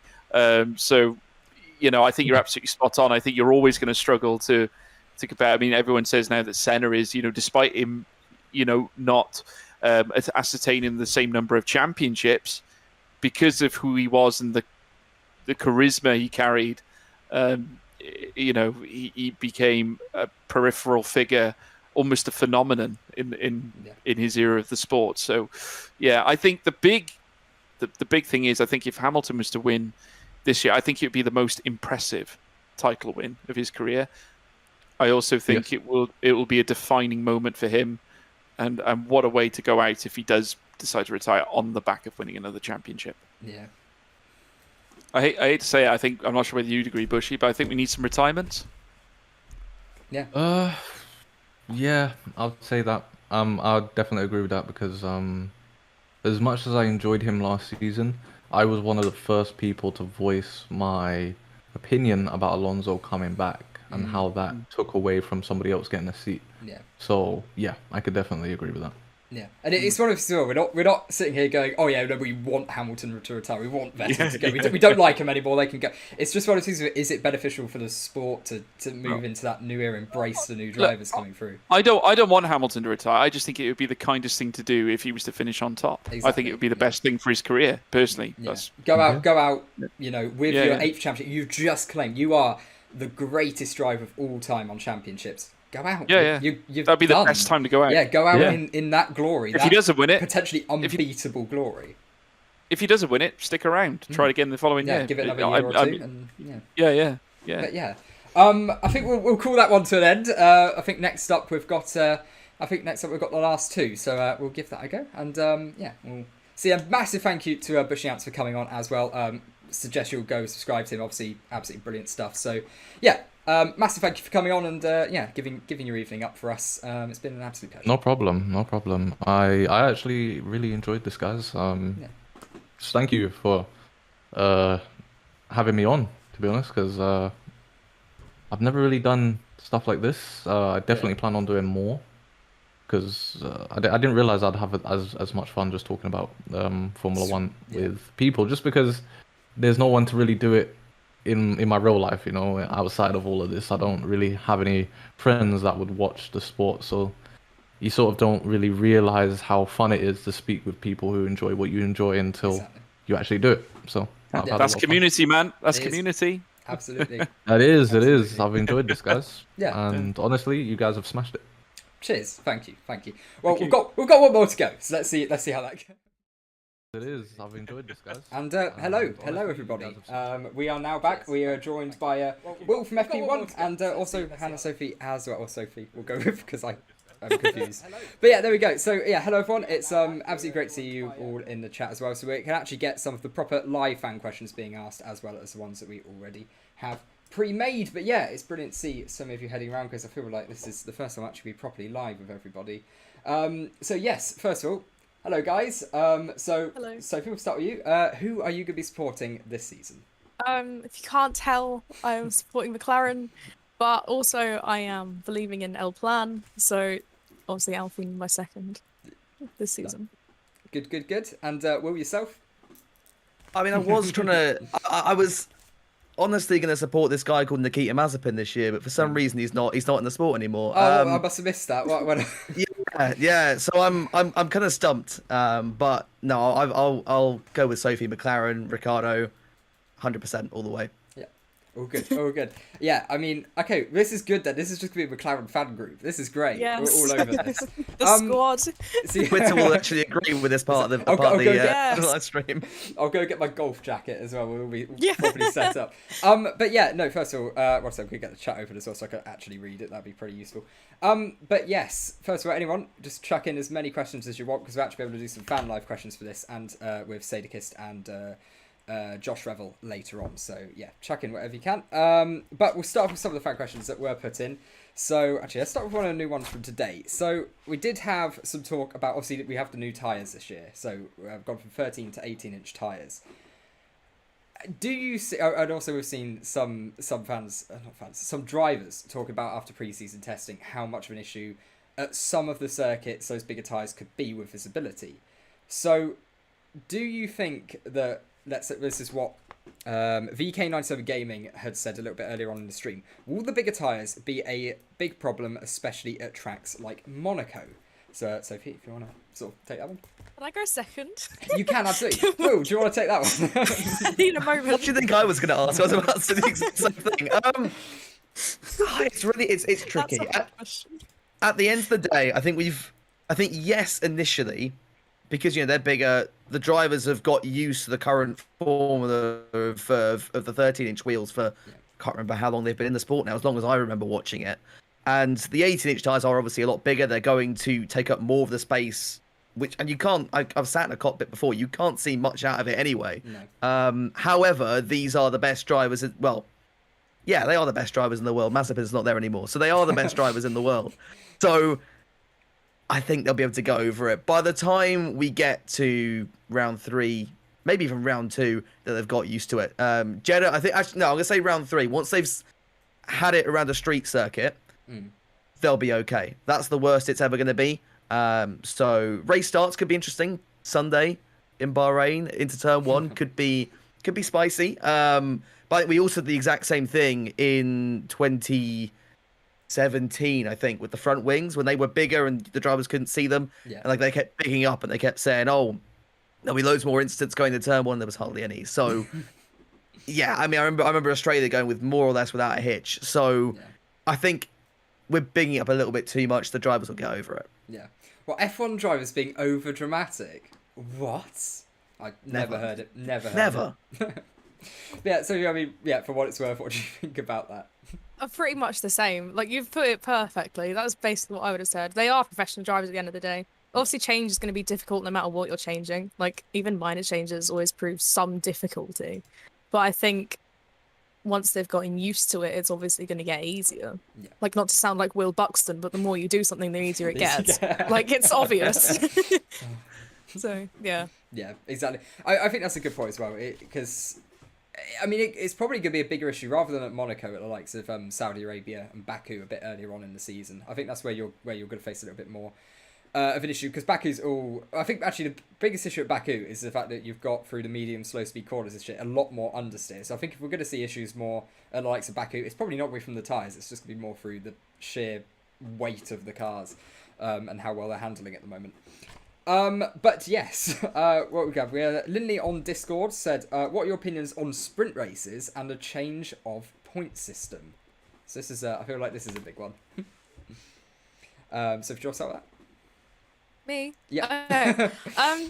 So obviously going into the season, like, it's very split. I've seen everyone's like, "Oh, I hate sprint races," or "Oh, they're fun. It's nice to have some change." I think I'm more on the it'll be fun tonight, like have something different and something new. I say different. It was there last year, but you know what I mean. It's nice to have something, a big change happening, and I don't know if we'll see how good it is, like until we've done all the sprint races and seen how it goes. But personally, I'm excited. It'll be nice to see something new and different and see how the drivers face it. And I enjoyed them last season, so maybe controversial, but I liked them. Yeah, I mean, to be honest, I'm in a pretty similar boat there. So would you say the points change is probably a positive thing, especially given if the midfield battle is a little bit closer to the leaders, they might be willing to take maybe a bit more of a risk, maybe hopefully something like that. Yeah, I think it'll be a good change. I do. Yeah, fingers crossed. And yeah, Will, what are your thoughts on sprint races? I think that the F1 community in general just like to complain about everything. I am one of the small people, one of the small number of people that actually love sprint races, and maybe it's because I think I watched the first one live at Silverstone, and from actually being at the track, it was phenomenal. Friday was a lot more fun with qualifying being on the Friday. The practice sessions when you're watching from the track are not as exciting as they are on TV. Qualifying the race is fantastic, but the actual practice sessions they get a little bit monotonous over the time. I feel quite entitled saying that, but they're not the highlight of the weekend. Having that on a Friday was fantastic, and it made the whole weekend just even better. And why are we moaning about more racing? That's what I don't understand. Yeah. Like, we just get more wheel-to-wheel action. What is wrong with that? So I'm glad that they're kind of revamping it. I think we all wanted, or a lot of us wanted, reverse grids. As much as I'd love for that to happen, I don't think they ever will. Having more points on offer, though, definitely gives the teams more of an incentive to go for it. My only worry is with the one in Brazil, because we're getting close to championship crunch time at that point in the season, and the last thing that I would want is to see the champion crowned on a Saturday. That doesn't feel right to me. That's the one thing I kind of have with sprint races. The chances of that happening, even with 5 points, are incredibly low. But we saw how tight the championship got in 2021. So that's my only worry, really, going into it. But I mean, I love the idea. I'm kind of disappointed we didn't get the 6 that they were going to say. Yeah. They were promising initially at the start of the year, but I'll take the 3. I think we've got good tracks for them as well. Imola's going to be good. Austria could be a lot of fun, and Brazil was great last year. So yeah. I'm basically everything you've just said. Completely second it. I was at Silverstone last year, and it really added to the weekend. It did. The atmosphere on the Friday evening. Starting to get sunset. Qualifying, completely packed grandstands. It was pretty mega. It was not something I've ever had on a Friday at Silverstone before. I'm a bit disappointed we're not getting sprint races at Silverstone again this year. I thought it was a great addition, especially for a fan in person. I'd say as well, I mean, you make a good point. It's why would people complain about more racing? I think it's that sort of thing, isn't it? We're getting so much more action in the whole thing, and it just seems weird for me. I guess it's like Will said. You said that the community complain about everything, and it's true. You look on F1 Twitter, and there's always someone complaining about the tiniest of things. Even if it's a good change, there's always that percentage of people that are like, "Nope, it's gonna be bad. It's awful. Scrap it," before it even has a chance to show if it's good or not. Don't get me started on F1 Twitter, man. I can't. I can't deal with it. It's It's chaotic. a few minutes on there, you're done. But no, it's I know that is true though. It is every time even drivers saying things, it becomes such a big thing so quickly. And the rivalries maybe not fantastic online, but what have we got? Actually, this is quite a fun one. This is quite a funny one we had. I think there may be some bias in the question itself, but I'll try to reword it ever so slightly. So it said, why does Mercedes always complain about being so slow when everyone knows they're going to win again? I'll reword that to, what do you think the benefits of sandbagging may be? Firstly, to whoever asked that question, how do you feel now? I imagine a lot happier having looked at practice. But yeah. I mean, I think I don't know. I don't want to be one of those guys that go and said, "Oh, I saw this coming. It was obvious." I mean, what surprised me more, I think, is the fact that Red Bull have held up so well despite being that same championship battle as last year. It makes you think maybe Mercedes have just screwed up a little bit. But it's this was going to happen at some point. Form is temporary, isn't it? So it was a matter of time when they started winning races that they were going to drop off. The question I think now really is, can they salvage that package at all? And what can they do? They're at least not kind of constrained with the token system that we had last year, but the budget cap's definitely there. They've got to think about next year as well. There's a lot of work to do at Brackley, and I think they just kind of need to take a second to sit back and really plan out how they're going to reform that team. We've seen teams get in slumps before. Look at McLaren, for instance. Look how long it took them to get back. That was an engine issue. That's a little bit different.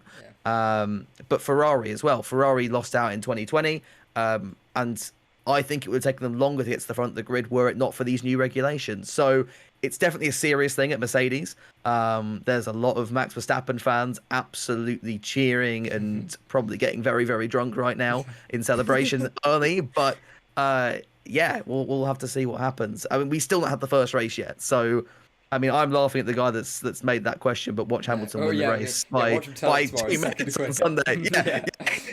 Exactly. So we'll have to see what happens. But it's very interesting, and how they react to that is going to be crucial for the next, I think, potential few seasons for that team. Absolutely. I think the thing is as well, there's potentially so much time in that package that they need to figure out how to unlock. That's sort of what the main story is. Apparently supposedly there's an extra second in this car, but it's like, all right, you've got to find it and you've got to prove it though.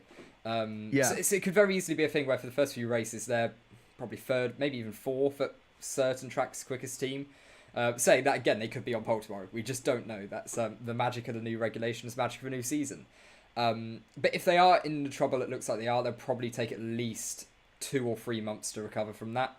And by that point, a championship could be out the window, but we'll get on to championships just in a little bit. So, Sophie, what do you reckon on sandbagging and Mercedes? Touching wood. I can't miss. Touching wood.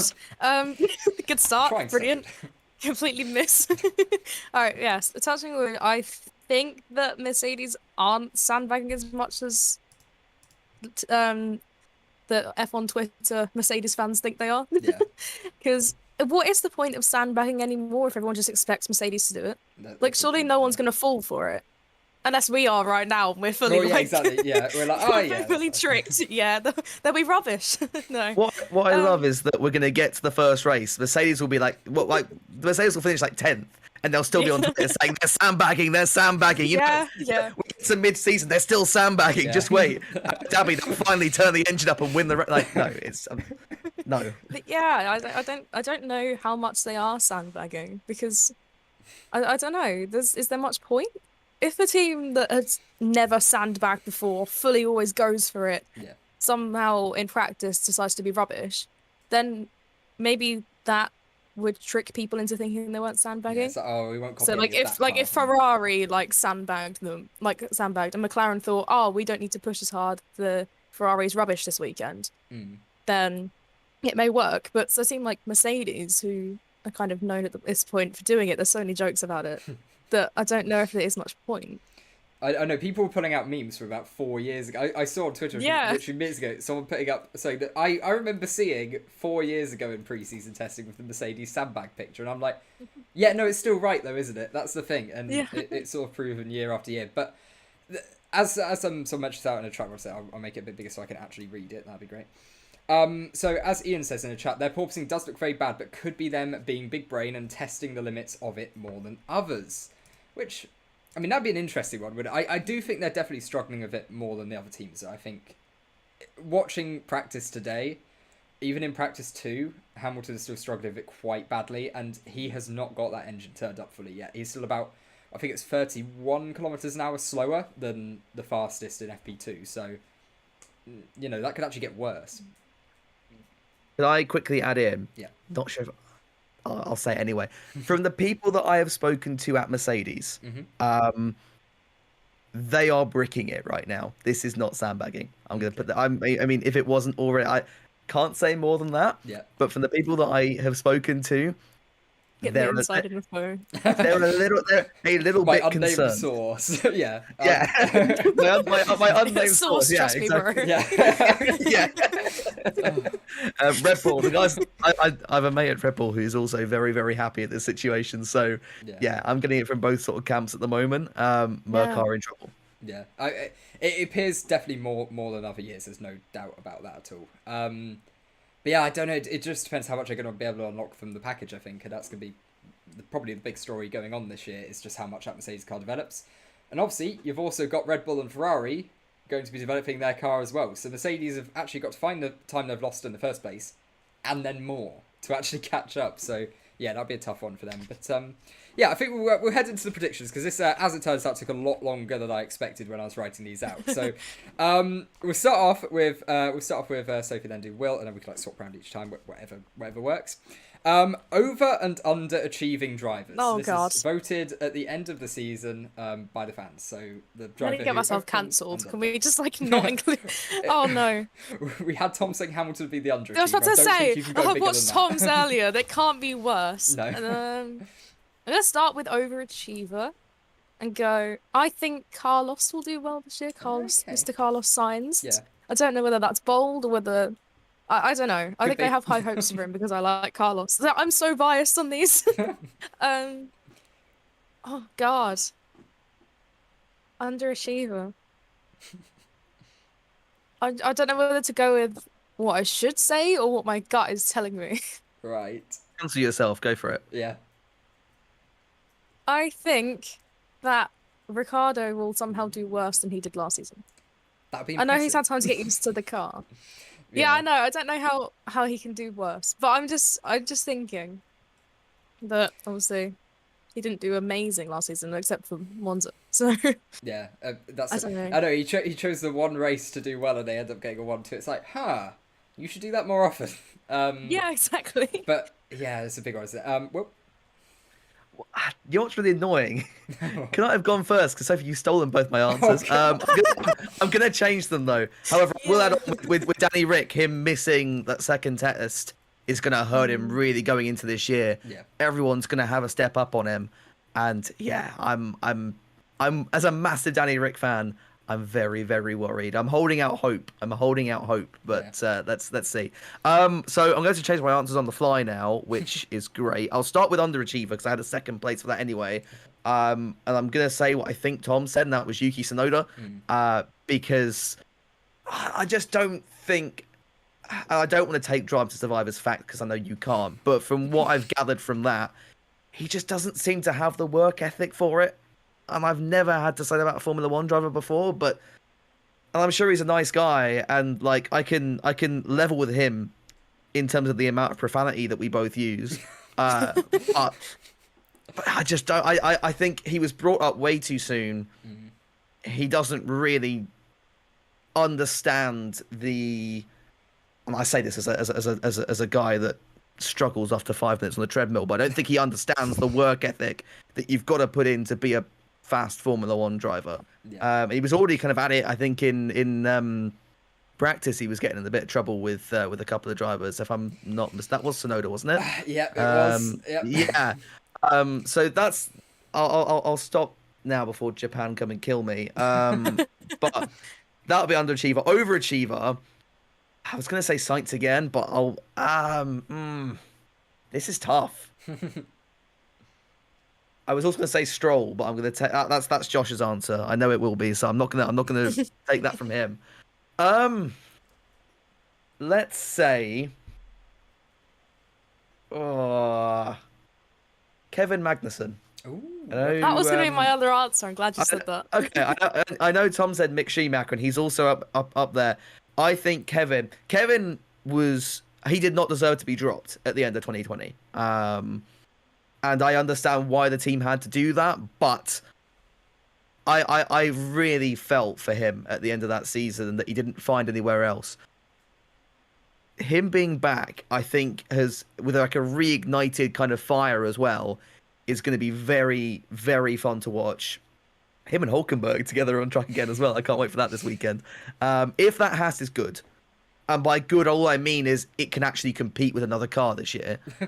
I think he will do bits in it. Like you've got his qualifying lap in Austria in 2019. Yeah, Yes. where he came 5th. That was phenomenal. He, especially in qualifying, will turn heads, and I think he'll push Schumacher to do better as well. Yeah, I mean, it's interesting you mentioned Yuki as well. People saying, yeah, Yuki did get a reprimand. That's all sort of come through, I think, since we started streaming or just before.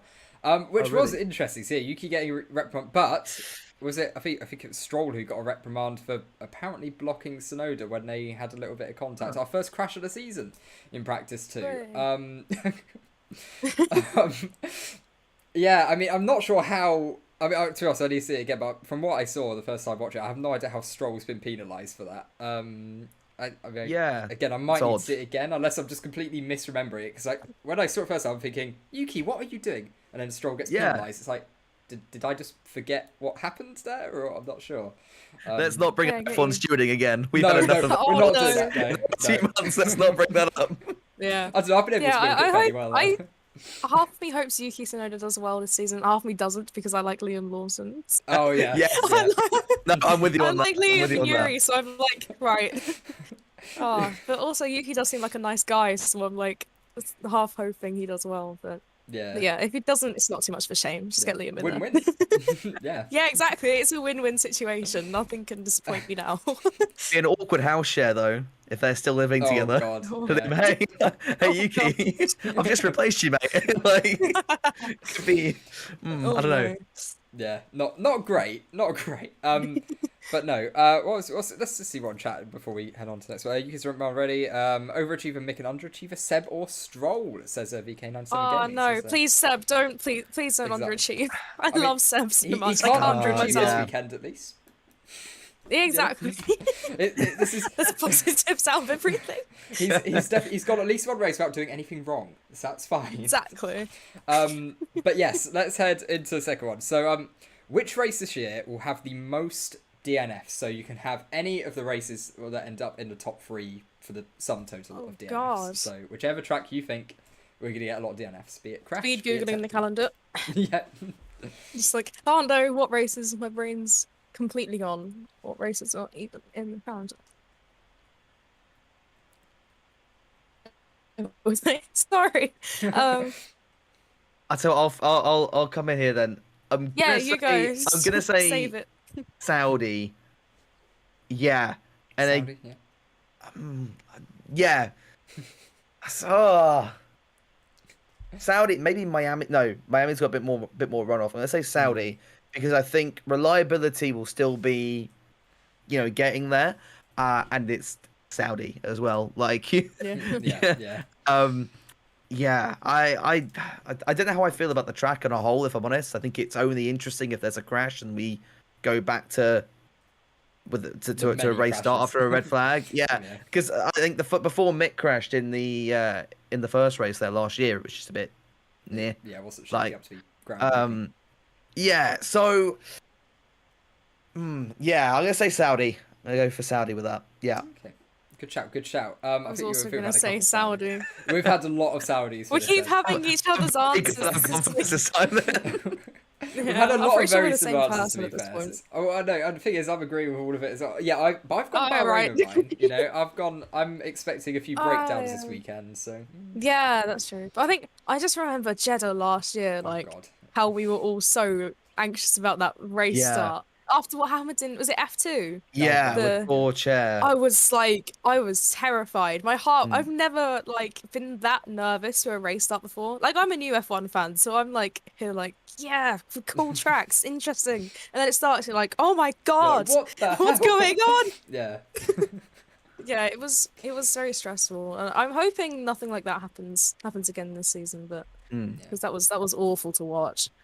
But yeah, I also think Jeddah, just purely because of how tight it is, and also second race of the season. So, engine reliability. If is some gonna be a teams decide that porpoising wants to be a thing again.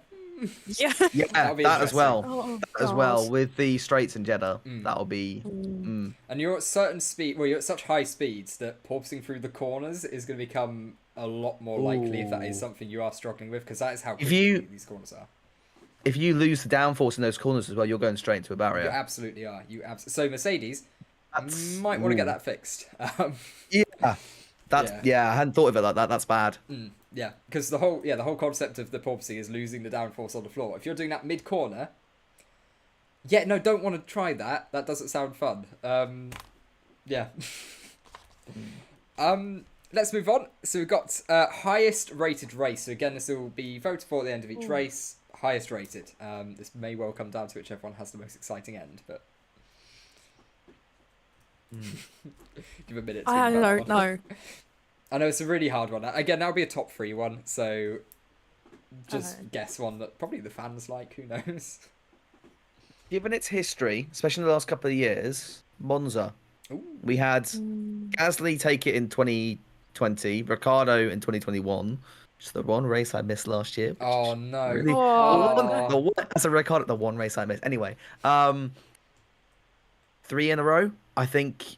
Yeah. I'm just for those reasons alone, and Yeah. plus it's a great track anyway. So Monza. Fair enough. Absolutely, not a bad shout. Sophie. I'm going to be biased and just say my favourite track. Sticking on the Italian route, I'm going Imola. Fair enough. It's my favourite track and I like it. And I don't have any other answer. It was going to be that or Spa because everyone likes Spa. Yeah. Yeah. So, Not bad. yeah. I didn't want to go with a boring answer, so I'm going for an Imola. I can't remember what I answered. It might have been Bahrain. I don't know. I think most of my answers yeah. are Bahrain. I'm expecting everything at the start of the year. Nothing else for the rest. Yeah. But then, here we go. So, yeah, most overtakes of the season. So, again, out of the top 3 tracks. So, which track will have the most overtakes? This is past lap 1 and not due to, like, crashes or spins or anything like that.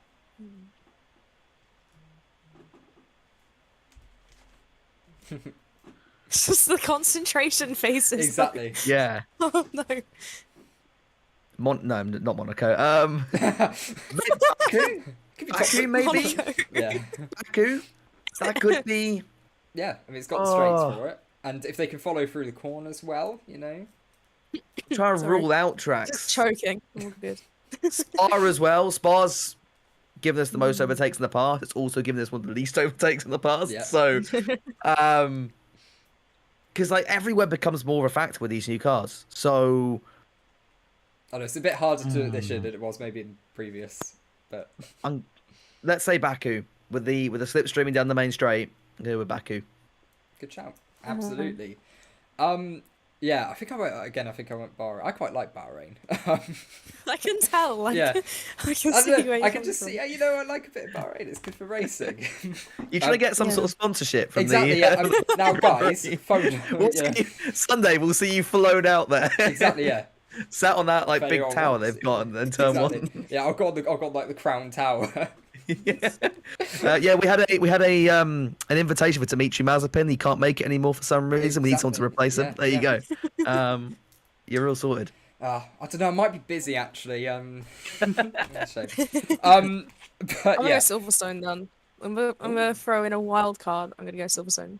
that's good. That's good. I Don't know why. Again, Just I hope like so. it. We'll go with it. Again, planning Yeah, on I know. going I there, hope so- it's more wishful thinking. I think. Yeah. Yeah. Is I don't know why I don't know any of my predictions anymore. That's the thing, when you do it like 3 days ago, it's completely gone out of the mind. I do remember these two though. Constructors Oh, no. champion. Oh God. It's so hard to predict this season because It it's really so is. all over the place. It's like Eurovision prediction levels. Like, How many said what, how many UK single or digit Haas, points and will that's the it. UK get? yeah, yeah. Sweden are like Mercedes at this point. I don't even know. There's so many like good driver lineups this year. I think they've really stepped up their game. Oh my God, this is such. I don't know whether to go for someone like a wild card or whether to just stick normal and just stay Yeah. Red Bull, like Mercedes. I'll just go Red Bull. We'll go with Red Bull. Yeah, we've had it. I don't know whether. That's Yeah. cool. All right. Okay. I'll take that. Yeah. I You're didn't not know the whether only one to Checo was say going it, to so it's kind of fine. like. I didn't know whether Checo was going to kind of let the side down. I like Checo, Yeah, but it's hard. Obviously, the Red Bull second seat curse and exactly. the inconsistency. So I'm like, but then also the Mercedes struggles. They have George and Lewis, which is gonna, if their car was good, it would be amazing, and I would say Mercedes all the way. But obviously, we don't Not know looking about promising. whether they're sandbagging or whether they're just awful. Like we don't know. Yeah, exactly. So That's gonna be yeah, a tough I'm one. gonna go Red Bull then. All right, brilliant. Red Bull. Jot that down. Yeah, well, For once, we don't agree. I'm going with Ferrari. I'm going I with thought you were saying Ferrari. McLaren then. I nearly said McLaren. I don't know why I nearly said McLaren. No, Ferrari. Take it. Yeah, I just think this is and I've said this plenty of times before. I think this is the year where they have got it, and that will get clipped at the end of the season when they finish last. But this is the year where everything's come together. They have a very solid driver lineup. Both drivers are consistent, unless it's Leclerc and Monaco. So I think this is and you mentioned the second seat curse. there is the chance that with the new car and with them starting completely from scratch, that maybe it's less of a factor in the new Red Bull. And Perez has now been there a year. He will have been involved in the development of the 2022 car anyway. So there is a chance, perhaps, that it'll be nicer to him this season. But I just think Ferrari are just a little bit more dialed in. I've just got a feeling. Ferrari. Yeah, I think a lot of us agreed with you on that one, to be fair. I don't know what I've got. I think it's like out of the 6 we've done so far, actually out of the 4 that have been on so far on the stream, I think we've had, 3, oh no, because me and George were included there, so 6 that have been on so far. I think we've had 4 Ferrari, I think a Red Bull and a Mercedes, I think we've had, so that'd be pretty fun. We've got a fair mix, but yeah, Ferrari, a lot of hope there, I think, from a lot of the fans. Who said Mercedes? I don't know, that might be coming up, to be honest. I don't remember which ones have been on. Someone who did it before first, because evidently. I'm fairly sure someone's going to say Mercedes at some point tonight.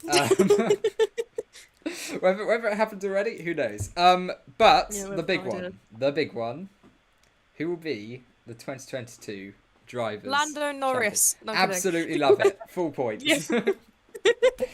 You just got a lot more Twitter followers from that. So you're all good. Follow me, Lando. Yep. Like it. Seriously though. Oh, what, that wasn't serious? Oh no. No. Gutted. Could be, but the hope is. I don't know. Kevin just throwing out everyone. Yeah, we'll go through all 20 drivers eventually. We'll get there. One of them will be right. Yeah, we never specified how many you could answer. Ginger Spice. Oh my gosh. Can I just say Max to be safe? You absolutely can just say Max. Can I just go Max? I don't want to get cancelled. I don't want to get like clipped out of context or anything. Like roasted at the end of the season. We'll go Max. Okay, good shout. And Will, yourself? Those that subscribe to my channel know the answer to this already. That's a little plug if you haven't clocked onto that. Carlos Sainz. It's not Mazepin. For once, it's not. Carlos Sainz. I think, though Ferrari will be very, very good, they'll win the constructors. I think and generally they'll both be consistent. However, when I think about those two drivers, and I think about last year as well, and although I will concede that Leclerc is probably the quicker of the two, I think he puts it in the wall too many times, or puts it into Pierre Gasly too many times. I could have rephrased that sentence, but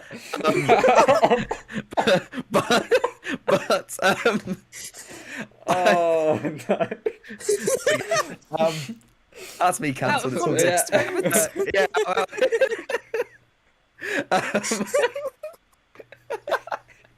oh, I'm laughing at my own joke. I need to stop. It's okay. No, we're both dying as well. It's. I'm actually crying at my own. That's depressing.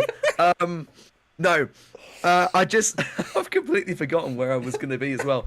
I just think that when it comes to consistency between the two of them, Sainz will be more consistent. Yeah. That was, again, poorly worded, but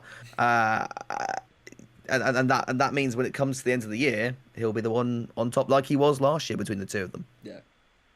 There we go. It's already in the chat now. It's already there. You're welcome. YouTube shorts all over it. But yeah. Yeah, I think that about covers it. But I sort of want to say as well, how representative do you see what we've seen so far today in practice sessions? Because I haven't got a great chance to talk about practice with obviously the pre-recorded people coming up. Yeah. So yeah, I mean, what does everyone make of that so far? I don't trust practice. I've learned, right, I'm not trusting it. Everything's going to go completely backwards. Haas are going to be on pole. We're going to get Kevin Magnussen, Mick Schumacher, Pierre Gasly, and then like Mercedes bottom 2, Max Verstappen 17th. That's what's going to happen. I don't trust practice. I'll take it. That would be one hell of a race. Oh god. Toto Wolff's gonna come like 14th. He's just gonna hop in the car and be like, "Nah, get out, George. You're not cutting it. I'm doing it." We get Wolf versus Horner instead. Yeah. That's what we need. Okay, I'd love to see We that as well. do. Actually, let's get that Oh. arranged. We need 2 cars sorted. That's a Sky Sports feature. We've That given is them right, that yeah. idea. Yeah. That would be We'll fantastic. email them tonight with just this clip and go, just give us credit. It's all right. We'll roll with it. But yeah, I think that about does us. Unless let's move on. What I mentioned saying about practice that you've sort of seen from today. Yeah, I just felt that every single team, bar maybe Williams and McLaren both of them seemed a little bit. The other 8 teams at some point were in the top 10. Yeah. Haas got up there 4th and 5th with K-Mag and Mick at one point. Alpine have been jumping up and down the order. Stroll was up there, I think, in practice 1 at one stage. Gasly topped FP1. It's so hard to call. And I went through the entire of testing, saying what Sophie was saying, don't trust testing. Yeah. Then I'm now going to FP1 saying don't trust FP1. Yeah, wait until FP3 and then don't trust that because it's not representative conditions. Qualifying. Honestly, Bahrain as well is such a technical circuit. Yeah. And I remember last year watching Alpine really struggle in the first qualifying session, or one of the first practice sessions, and then by the end of the year they were fighting for 5th. So Exactly, yeah. it's really hard to say, and even into this race, that I don't think dictates the running order for the rest of the season. No way. Yeah.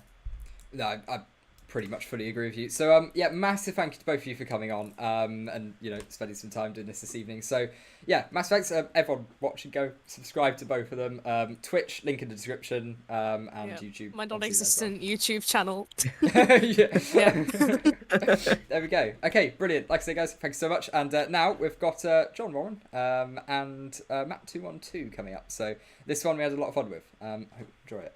Okay, so welcome to our next bunch of creators. We have John Warren and Matt212 as well. Welcome to the show, guys.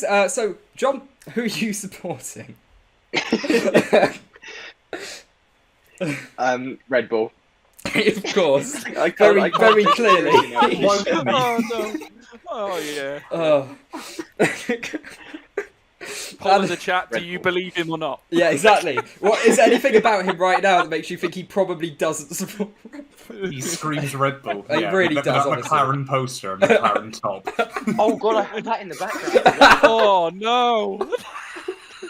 For full context, we've been talking for about 5 minutes before this about what Do you want to see something even worse though? If I spin my laptop round, look at my desktop background. Oh god, that's not going to work. This is not going to go well. Oh no! I'm sorry. Oh, There's no. This isn't going no well. defense. There's No. no defense. There is nothing, no legs to stand on. Yeah.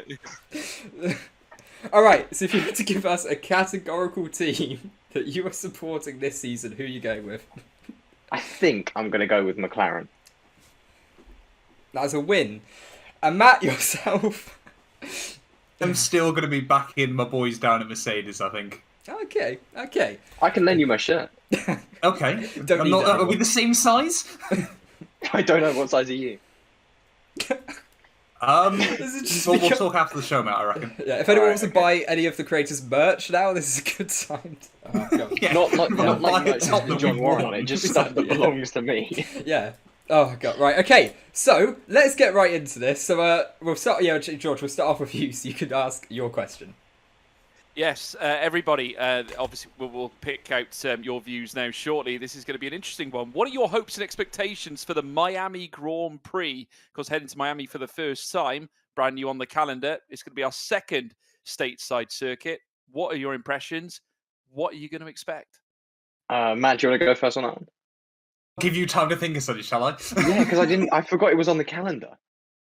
I think the thing that impresses me most with Miami is I'm really intrigued to see A, what fan support is going to be like, and B, to be honest, what sort of like the show around the Grand Prix is going to be. Because America like to do it big, and I think that is going to be interesting, to say the least. It's how many TikTok stars we're going to get turning up, really, isn't it? That's the big Yes. question. Oh, Jesus Christ. I'm picturing Will Smith and we're going to have literally Hollywood Oh yeah. It's going to be full of Hollywood, isn't it? It's going to be massive because Miami itself is a hotbed for all the top film stars and things like that. So I can only imagine some of the faces, maybe like the likes of Bruce Willis. I don't know, loads of people. It's going to be name every celebrity. Unreal. There's a good chance they're going to turn up. Yeah, just name them in the chat, folks. Every American celebrity. That's Well, I'm more interested to see how they're going to get the yachts in the middle of the track. That's what I really want to know because they had that. Was that real? They had that rendering thing. They had the lake. The boat party. Yeah, exactly. How are they going to get them there? And what's the point of them? I don't. Are they like just putting the boats there? Yeah, I think it's just a beach, isn't it? I want to say. I don't know. I think they're just basically lobbing a lot of sand, like near a stadium, going, "Huzzah! This is a beach now." It's now a beach. When you want Monaco, there's no water around. Well, just get on the phone to Travis and Perkins. Can I get a few ton bags of sand, please? Exactly. It can't take much, surely. Sure. Can I ask what it's for? Yeah, we're building a beach in the middle of a race. Oh. Okay, so John, what are you expecting from the Miami Grand Prix? All right. Well, now you've reminded me that it's going to happen. Yes. I think racing wise, it's going to be okay. It's not going to be great, but it's not going to be as bad as some people are saying. Fans wise, it's going to be mental. Like as Matt said, it's going to be quite big. Probably not as big as Kota, but it's going to be interesting. And it's a new track. You know what's not to love? As long as it's not shit, then can I say that? You have now. Yeah, you can. Yeah, you can get away with that. Yeah, you can get away with that. That's fine. That's fine. I have muttered worse on stream. Okay. Well, yeah. No, I think it's going to be interesting to see, and I don't know if it's going to be good or not. Hopefully, it is. But it's a new track, so hopefully, it's good. Yeah. Fingers crossed on that one. I mean, I don't really know what to expect from it because it sort of seems a bit like. It's got aspects. It's a bit like Canada. It's quite a narrow track. It looks like a racetrack from above. Like you see it and you think, oh yeah, this layout could be a great track. But it's quite narrow, and I don't know if that's going to be quite a big issue when we actually get to the racing or not. Yeah. I think always the big question is still the cars, isn't it? Yeah. That'll completely decide any race. Yeah. It's going to be. Yeah. I think we've got quite a lot of discussion about the cars at some point going on. But yeah, it's It's weird, isn't it, with these new regulations? Obviously we've got quite a lot of questions coming up on that. We've got the fact. I think the fan questions cover quite a lot of this, so we'll head over to that. But also, I've got too many pages. Where's my question? There it is. Okay, brilliant. So, let's say if you were the Haas boss, given the current situation they've had going on, obviously we know Magnussen is in that role now, but is he the driver that you would have picked, or is there someone else that you probably had in mind before it was announced, like most fans did? Ooh. I mean, I wholly thought that someone like Piastri would have got the seat, just because Alpine have enough money to say, "Oh, McLaren, you take him." So why would they not also palm them off to Haas? But at the same time, like, would Gunter want to do that? Like, would he want to take on two rookies and then like risk another 2021, which was a very, very poor year for them. So would he want to go through that all again? I'd say no. And then the experienced candidate was Hulkenberg, who I think is okay. But in terms of his experience in the team, I think Magnussen was the right person to go for. And maybe he's not the person I would have gone for because I didn't really consider him as an option. But I think he's the right choice now that they have made that. Yeah, he seems to have gelled quite well with the team since he's come back. Obviously, he was barely away, was he? So he's sort of come quite naturally back. I do enjoy the parallels that people are saying between or just saying that they got rid of Magnussen to have too many M's going on. To have Mazepin come in and basically fund the new car, and then remove Mazepin and bring in Magnussen when all the new funding's come through, got the new great car, and it'll be interesting what they do. And they've got the driver back. Well, yeah, exactly. Yeah, they've got. Yeah, I think. Yeah, to be honest, they could be in a pretty decent. Yeah, someone has actually put a question about Haas a little bit later on, so we'll ask that. But yeah, Matt, what would you have gone with? Who would you have picked? To be honest, John's pretty much hit the nail on the head there. I personally really wanted to see Piastri get the seat, but I always knew it was going to be a long shot. I mean, Alpine just seem to have no idea what to do with any of their junior drivers, which is just so infuriating. We desperately need an Alpine junior team in Formula One. And then again, like I said, I think Hulkenberg would have been a good fit, and I don't think anyone really sort of thought Magnussen was in the running, but it does completely make sense, hopefully. Well, yeah, I mean, hopefully it all plays out. Actually, you know what, George? Who would you have gone for? Well, I mean, to be honest with you, I think Gunther Steiner was pretty much railroaded into a situation where he had 2 rookies last season. Obviously, there's not a lot you can do when someone fronts the money up for the team. You've got to go really with Mazepin at that point. So I think there's a little sense of relief. I think that burden has been lifted off Haas's shoulders lately. And obviously with the discussions around the new driver, I think obviously an experienced hand was needed and certainly necessary. I think Magnussen, looking at it, was the natural choice. He knows the fabric of the team. At the same time, it's a great challenge for Mick. It'll be his first real major challenge to come up against a teammate that is very well versed to Formula One and understands the cars. I think it's a shame. I would have liked to have seen Hulkenberg back as well, but obviously I think if you put the two against each other, I think Magnussen's the right choice. But to be honest with you, I actually had a question about this guy, actually agreeing with Matt and obviously John as well. Piastri, I mean, I think was probably one of the biggest crimes in Formula One, him not getting a seat. I think this season, to be quite honest with you, I think he absolutely deserved a shot at Alpine, for example. We do sort of have to question, I think, the fundamentals of bringing in academy drivers into Formula One, and maybe we should be making sure that we have at least one spot open to bring them in. I'm not sure how that would work, but it just goes to show there is a little bit of a bottlenecking when it comes to bringing drivers into the sport. Yes. So would you say, actually, this could be one for everyone because no one's asked this, but are you in favour of having the official, creating an official FIA reserve driver role that the F2 champion, if they don't end up getting a seat that year, they automatically become a reserve driver for any team that needs one? Is that something that any of you would support? Yeah. I think so. Like, I can... There's definitely merit to the idea, but there's also some drawbacks in that a lot of teams use their reserve driver role as a way to also grow their drivers. So, for instance, we've got people who are technically reserve drivers who are also racing an F2 but didn't win the championship the previous year. And assuming then that the F2 winner goes on and gets an F1 seat as well, then that leaves that sort of vacancy for the reserve driver. And then if someone actually needs to draw upon that reserve driver, who's it going to be? And also that sort of, I guess it sort of devalues being in an academy for a certain team. But obviously the merits of the idea are that, you know, it means that regardless of what sort of situation you're in, if you win the F2 championship, you get to be in F1 at some point.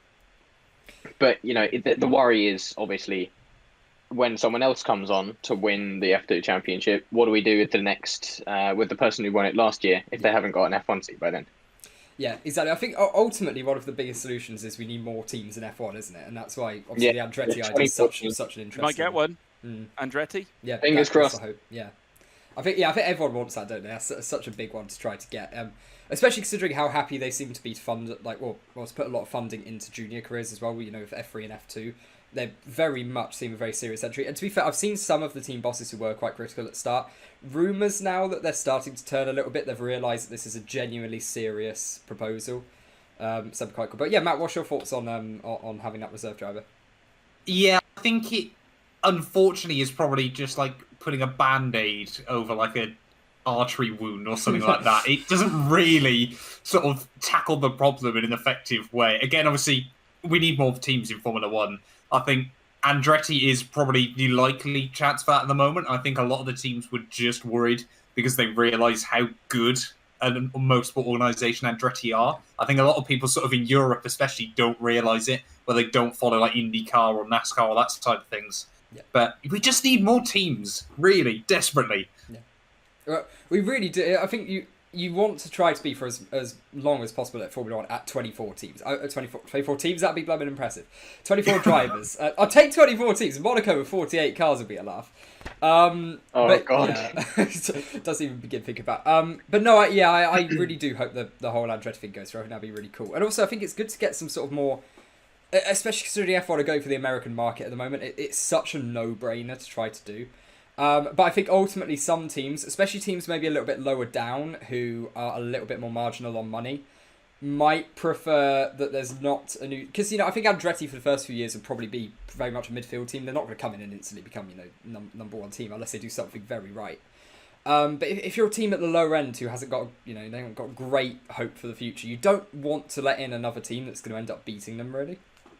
Yeah, exactly. Someone's always got to finish last. Yeah. Which, we don't know who that will be this year, but we'll see if anyone thinks about that later on. But yeah, right, should we head into some of the fan questions, unless anyone has anything they want to sort of add about Andretti junior drivers and stuff like that? I mean, something that's just crossed my mind actually, which is really annoying, and I know we want to move on, but That's fine. I heard the other day, I can't remember who it was. I think it was maybe the old Minardi boss, Paul Stoddard. Paul Stoddard, yeah. He said that his was the most important team in F1 because without his team existing, someone else would finish last, and then say Toyota would pull out or Honda would pull out. So we need someone to finish last. Hopefully it's not Andretti, but someone does need to finish last for everyone to need the function. minnows. Exactly. Is that it's one of those things of making sure none of the manufactured teams came last, because that's when they start going, well, hang on, we're spending all this money and it's a really bad look on our road cars, our actual production cars. Exactly. I'd never seen that quote before, but someone thought that was really, really interesting. And it makes a really good point. Obviously, you don't want to be last, but it's a really important role that a team does do it, because it keeps sort of the bigger teams alive. It stops them pulling out and seeing it as worthless. So, no, it's a really interesting. Exactly. one. I mean, think Alfa Romeo last year. Yeah, exactly. Yeah, if they were right about, they'd probably stayed in, but it's not a, it's not a good look for them, is it? It's at all. No, exactly. I think try and make IndyCar a sister series. That would be. I think that would be. It might be a show. Yeah. I mean, does that then devalue IndyCar though? Not really. I think when you talk sister series, I think you're putting it in the same, in its own thing. Yeah, trying to keep it with its own independence, but still have it relating. Yeah. You could feed your drivers in to IndyCar. Yeah. And maybe give some of the rookies who don't get a shot a drive in that. Is that not the role that the Andretti team sort of brings in anyway? If it does come, if it does come to be, is that sort of the first? I guess so. It's going to bridge the gap. Yeah. Well, McLaren, of course. Yeah, that's a great point. Yeah. And with the budget cap, there was always more and more talks about, for example, Ferrari even. I think at one point, obviously, you never really know what goes on inside Ferrari, but being cut down from 500 million to 130 million, that 370 million doesn't go away. I think they were genuinely considering an IndyCar team as well. Yeah. I think it would be good to see more sort of crossover between the two. Yeah, I think ultimately that helps everyone, doesn't it? Yeah. Because F1 is where the most fans are at, but it also brings eyes onto other series, which then helps the teams in that series as well. I think it would lift IndyCar. It would really lift IndyCar if that was the case. On the map. Yeah, it's an interesting one actually. Never really given much thought to that, but we will head on to some of the fan stuff now. So we've got from TL Alpha on Discord saying, given some of the smaller teams. Well, how does that say? Smaller teams' results in pre-season testing and a shakedown, which of the smaller teams could cause the biggest upset this year? Haas. Without a question. Fair enough. And we all agree. Teams, I was going to say, by smaller teams, do we mean bottom three from last year? Yeah, I'd say bottom 3 or 4, I think we're going at, yeah. I want to say Haas is the one, that could cause the upset. Yeah. They genuinely look dangerous this year. They're obviously not going to challenge for the championship, but I think people like McLaren, Alpine, around that area, they should be worried. No, it's a good. I should put on a Haas top now. You should, yeah. You probably got one. I definitely got one. Oh God. Yeah. I don't. It's an interesting one, because I think Bottas could be pretty good, because obviously we know weights could be fairly important this year. Because a lot of teams are really struggling. So if Alfa Romeo are where they say, I don't have massive. I said this earlier on in the show as well with Tom. I don't see Guan Yu Zhou as anything particularly special. He's had several jabs at F2. He's been okay on occasion, but he does need to find some peak consistency. He needs, I think, to really perform in F1. But I think Bottas could be a shout this year to probably do. Oh no, he could be in for a shot podium or something. It really depends how strong that Alphas could be at the start of the year. So for me, I'd probably go for like a Alfa Romeo Haas sort of shout. Yeah, Bottas could race wheel to wheel. Well, if he learns to do that, yes. We'll exactly. Yeah. Oh, there was that video of him going from about 7th to Oh, 14th Baku, in yeah. Baku was Yeah. painful. Absolute disaster class. It was honestly. it was like someone in their first go-kart race. Offline in Against a every whole single Formula corner. One car. Yeah, couldn't have physically done worse if he tried. But well, I don't know, maybe he was. I mean, And the brake pad. well, yeah, could have gone a little worse. But yeah. So George, what do you think? If you were to pick one team to do it, I think, to be honest with you, I think the stock in Haas has risen considerably, despite their promising pace in testing. I think since Magnussen signed, I think that's been a huge lift to that prospect. I think the fact of the matter is they've just strengthened their driver roster immensely, and it's only going to help Mick as well. I think Mick has shown a bit of a killer instinct in his testing as well. I think this is going to be a real year of galvanizing Mick Schumacher. So let's see how he responds to the challenge from Magnussen. I see that team to be up there with the midfield for sure. I think I would expect them, like the lad said, battling with the likes of Alpine and who knows, maybe even something more. I think there's definitely points in the equation for them. Yeah, I mean, and yeah, it's interesting you mention that. How big of a boost is it for Haas to have Magnussen replacing Mazepin? Huge. Absolutely massive, yeah. I mean, if Drive to Survive is anything to go by, Mazepin wasn't a liked character in the team. And I think Magnussen is very popular. Yeah. The morale in that team went up massively when Magnussen showed up. You just know. Yeah. I mean, yeah. It's such a big boon for them this year. Yeah, I mean, I don't know if any of you saw it, but there was the video of when Magnussen came into the garage for the first time. Yeah, everyone biggest smile on their face, high fiving. And he went and said hi to everyone as well. Yeah, exactly. exactly. It was like the Like it was literally like they all knew each other. Yeah, it's like the return. Maybe of they Messiah. did. Yeah, he's only been gone a year. Yeah. I mean, compared to Mazepin, most people are. Well, yeah. That's been interesting as well. He has only been gone a year, and he's stayed in series and. He stays still utilising the same sort of skills, sitting in the same, play. Yeah, it's an interesting one. Yeah. People seem to think Magnussen has just spent the year at home eating ice cream and crying because he's got no Formula.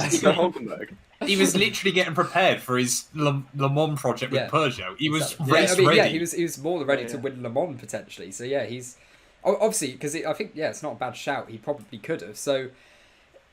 Is that an indication that actually Haas could be quite good? He said he'd only come back if he's going to be in a major team. So I think I'd class that more for him as midfield or something like that. Because obviously he's not going to get Ferrari, Red Bull, Mercedes. But yeah, does that mean there is something more to that Haas team? Maybe I hadn't even thought of that. Maybe there's some CAD data or something from Haas that says, look, our car's actually quite quick. Yeah. And they've showed that to him. And he's like, "Oh, okay, I'm sold. Let's have another go." Yeah, and he's multi-year as well, so he's obviously got some faith in the thing. And that's what I was surprised by it being multi-year. Yeah. It'll be money. let's not be. It's gonna be. You say you're not gonna come back to it, and that's like if you're in HRT or something like that. I'm not going to come back to the small teams. Look, that's because they don't pay you enough. Mate. Exactly. It's the same reason why Hulkenberg wouldn't come back. It's because if someone's not going to pay him the money he thinks he's owed, he's just like, what's the point? Thinks he's owed 40 mil a year for not getting a podium. It's a massive gamble, to be honest with you, at the same time by Haas, because of course they, if they have plunged down into the deep end of their pockets and pulled out the cash and said, right, we need Magnussen back. Obviously, they need a good season. And they know that without question, they need a good season this year because it can make the difference between them getting good money in terms of sponsorship for the following season. Survival depends on their results this year, so it's imperative that they perform in this season's championship. So, I think when they brought Magnussen back, I think this was them stacking their chips in the center of the table. And let's see how this 100%. goes. I'm amazed as well, Haas, now Mazepin's gone. Obviously, you don't know what sponsor agreements and things like that with some of Mick's sponsors, but I'm amazed they haven't gone fully American flags everywhere, the Star-Spangled Banner playing around the track. Because obviously, with all this influx of American fans, they're going to want to root for American teams. Surely you slap a load of American flags on that car and try and get money that way. That might be a special livery for Miami. Who knows? Yeah. Something else to look forward to. Just driving around with the their whole livery, just the American flag. We'll go for that. Pretty much. Yeah, fair enough. Fair enough. I don't know. Yeah, so it's interesting, is it? Because some people took some reassurance from the quote of, "Oh, it's okay," about losing the funding from Mazepin, saying, "Oh, it's okay. We were already in the red anyway. We're just a little bit more now." And I'm like, well, I don't think that's particularly reassuring, because if you're still if you're not in the positive when you are literally being ploughed with like this Russian oligarch money, how are you going to do it when you're paying Magnussen? Yeah, it's an interesting one. Right, what was the other two I circled? There we go. So yeah, here we go. So this is an interesting one, and I'm sure it will play a part in some of the predictions a little bit later on. But Emma N asking on the Discord, do you think Mercedes were sandbagging, or were they really struggling in testing? Matt, do you want to go first as the Mercedes fanboy? I'm going to say both, to be honest. I think Mercedes, a bit like last year, didn't quite get the test they wanted. But I think there was a bit of, we're going to try and create even more uncertainty than we need to. Yeah. A team that struggles that much does not bring wildly different concepts to each test, and then still no one really knows which kind of side pod they're going to go with come Bahrain this weekend. That's going to be really interesting. That's true. Because everyone forgets last year how badly they struggled in testing, and they still won in Bahrain. Oh, I did. So you might not have, but fair enough. But I think it was an element of both. I think, of course, no team's going to deploy everything, but Mercedes can't have been that strong over winter with things like passing the crash test so early, doing the first engine fire up so early. They look like they've got so much egg on their face if now they struggle all year. Yeah, it's like they did the engine fire up and just put their legs up. They're like, yeah, all right, we're done. Oh, wait, what? Yeah. Oh god, 16 world championships. Yeah. But yeah, John, what do you think about what are you expecting from Mercedes basically? I think like Matt, I think there's a bit of both. I think genuinely in the first 2 days of the test, they were sandbagging a bit, but they were surprised at how much their sandbagging had done. I think less so that they'd put on way too many sandbags, but more that they were sandbagging and then their car was even slower than they'd expected it to be with the sandbags on. And then they sort of gradually took them off on the third day. And then they realized, actually, look, we've got quite a lot of pace here. Let's not show it all. Yeah.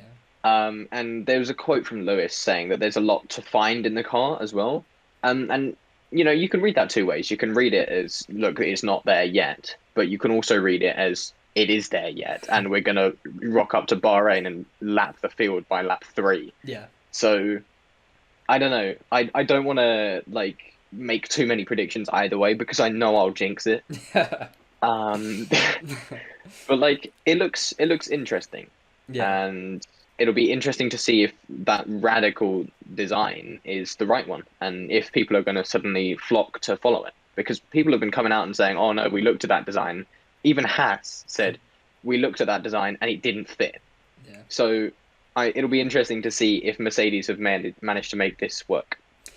Yeah, I mean, I don't know if it's something that's only going to be possible from the Mercedes package, because we see Williams actually running something fairly similar. They could convert their side pod design into it quite easily, really. So I don't know if that is more of a Mercedes packaging sort of thing, because the teams that we've seen saying, oh yeah, no, we can't do that. One thing in common, no Mercedes engine in the back of it. So, I mean, I don't know. But then again, McLaren said that too. And as did, who are they called? Aston Martin. Yeah. I'd be interested, because I see in the Aston Martin side pods there's a lot of, I can't remember what, I think it might have been Toby Gruner who put it up. There was a picture of the Aston Martin side pod saying, I have never seen so much empty space, like, because it was that was Engine 11. Oh, was it? Yeah. Oh, yes, it was. Yeah, I remember. Yeah, I did it on stream. They're basically hollow. Yeah, exactly. So it's like, well, hang on. Have they got their own revolutionary design that they're trying to hide potentially, or is that genuinely what they're going for? Yeah. It's one of those wait and see sort of things, isn't it? Yeah, exactly. Yeah. All right. So I think look at the time. We could do one more of the fan stuff. Ah, here we go. So yeah, we did some discussion on Haas. Let's check out another one. So Helios on Discord as well saying, will Haas get any wins or podiums this season? No. No. Fair enough. George? George? Look, I reckon there could be a sneaky podium in there. No, honestly, I've a little faith, ye of little faiths. Honestly, God, no, I could see. I reckon we've seen a lot of madness in recent seasons in Formula One. Teams we didn't expect to see at the top end. George Russell's P2 in quali in Belgium. Look, Formula One has potential to cause an upset. The one thing about these cars that we've noticed in testing, the porpoising, the various failures that we may have seen as well, is that anything can happen. I've sort of compared and contrasted it to Formula One back in the 90s. For me, testing sort of gave me those vibes, looking at the cars and how they were acting on track. It almost like we'd recessed 20 years almost in terms of how the cars are so tightly grouped together. The times are so close. We have got potentially, I would argue, 5 teams with the potential of winning a title. I would say this is probably going to be the most blown wide open championship fight I think we've seen in the modern history of Formula One as well. So I think once you put these elements together, I think we're going to be seeing more incidents. I think there's going to be more failures. I think there's going to be a lot of off tracks. I think a lot of drivers are going to be working their backsides off to try and keep their cars together. I could see Haas really turning the screw. I would not be surprised. I think Mick Schumacher will get a podium. That's my biggest Your bold way out prediction, yeah. prediction. Yeah, I think that's my biggest way out prediction. And I think Magnussen will give it a good go himself as well. I genuinely think there's good points on the table for Haas this year. Yeah, I can see them. I can see one shock podium. I don't think they'll get like any more than that. And a win for me is completely out of the question unless that car is genuinely rapid. Don't see that happening. But no, it would be great. It'd be great for the sport. Yeah, I mean, yeah. I mean, but it's interesting you mentioned some of the aggression as well. Are we going to see a little bit more? Given the slipstream isn't going to be quite as effective, we saw in testing it's still effective. It absolutely is. You put on DRS and you get the slipstream, you're still going to be able to pass. But are we going to get some slightly more league race-esque moves this year? Oh, yeah. I hope not. I want to see it. Oh, come on. Yeah. Look, what happened to this sport, honestly? No, seriously. We need a little bit of needle. That's what the sport's all about. It's what gets people talking about it. Okay, some stuff goes too far. Agreed. But at the same time, it's what the sport's all about. We saw it so many times over the years between the likes of Villeneuve, Schumacher, Hakkinen, Schumacher. I'm going to be saying Schumacher a lot here. Schumacher, Hill, Schumacher. Yeah, exactly. And Senna, Prost. Going forward as well, you had the likes of Fernando Alonso as well. Schumacher. Schumacher. Sorry, Schumacher fans. But yeah, no, honestly, it is true in what I'm saying. Formula One is made better. We remember those moments because they are quite quintessentially controversial, and it gets people talking, puts it in the news, grows the sport, and that's what we all want to be doing, is talking a little bit more about Formula One. So for me, let's see a little bit more action. Let's see some 3 wides. I want to see that. Well, fingers crossed we do, and fingers crossed as well that the midfield. So there were rumours in the paddock anyway. That so far, that's sort of the story in the paddock. Is that the midfield is a lot closer to the front than expected. Whether or not that ends up being true, because I feel like you get 1 or 2 of those every other year. But no, hopefully that is the case. And I just want 5 or 6 teams who, given the track suiting their car, could end up on the podium and sort of be up there and mix it with the sort of top 3. Because I think you will have the top 3 teams, no shock really. It's going to be Mercedes, Red Bull and Ferrari from what we've seen, who are going to be regularly up there. But what we want is a team every now and again just be able to put it in the mix. Just, grab a P3, a P2, just randomly, and a bit 2012-esque sort of. I think that'd be really cool. Yeah. Sebastian Vettel for a win this season? Potentially. Ooh, it would be good. I believe the Aston. I think it would be good for the sport. Yeah. Right. I think on that we should head into these predictions then. So, the first one we've got is, so we'll start off with John and go to Matt. I think we'll do it that way. It's easier for me to write down. We'll have over and under achievers. So this will be voted by the fans at the end of the season. So over and under achievers of the year. Ooh. Okay. Overachievers. Mm-hmm. I've been bigging them up all evening. I'm going to say Haas again. Okay. I think they're going to be punching far above their weight this season. Yeah. Underachievers, Williams, without a doubt. Their car looks shocking in the preseason test. And to be honest, I don't see them... I think there's a lot of expectation that they'll pull themselves out of this spiral that they've been in recently. Mm. And sure, they should have started to come good at the end of 2021. But into 22, I don't think their car is much better than 8th. Mm. So I think that's going to be a big disappointment for a lot of people, and therefore underachieving Williams. Yeah. I'd also like to rephrase the question. Which driver? Okay. I was going to interrupt you, but you were making a really good point, so I didn't want to. But yeah, if you had to pick a driver to underachieve... and that's where it gets harder. Now you mention it. Okay. Overachieving driver. I think... it's really hard to say because, that very much plays into, what do you think of a driver? Mm-hmm. I'm going to say that... I think relative to last year, I think Daniel Ricciardo is going to overachieve this year. Okay. And then underachieving, I'm going to take a bit of a gamble on this one and say that it'll be Nicholas Latifi. Okay. Actually, no, sorry. We don't expect much of him. I mean Alex Albon. Okay. No, not a bad shout. Yeah, Matt? Achiever for 2022, I think in comparison to 2021, I think Charles Leclerc is going to come back with a lot to prove this year. Obviously, was unlucky throughout a lot of last season as well. Of course, lost out to Sainz right at the very end. Yeah. But I think he knows this year he has to prove himself to everyone inside and out of Ferrari that he is still top dog in that team. So I think he's really going to be on it a lot this year. Underachiever, I've actually gone with Sergio Perez. I don't know what. I just feel like he's going to have a rough season.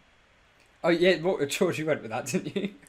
I went with that in our previous prediction, yeah. And in fact, I'll follow it up with mine as well. But I think you're absolutely spot on the underachiever.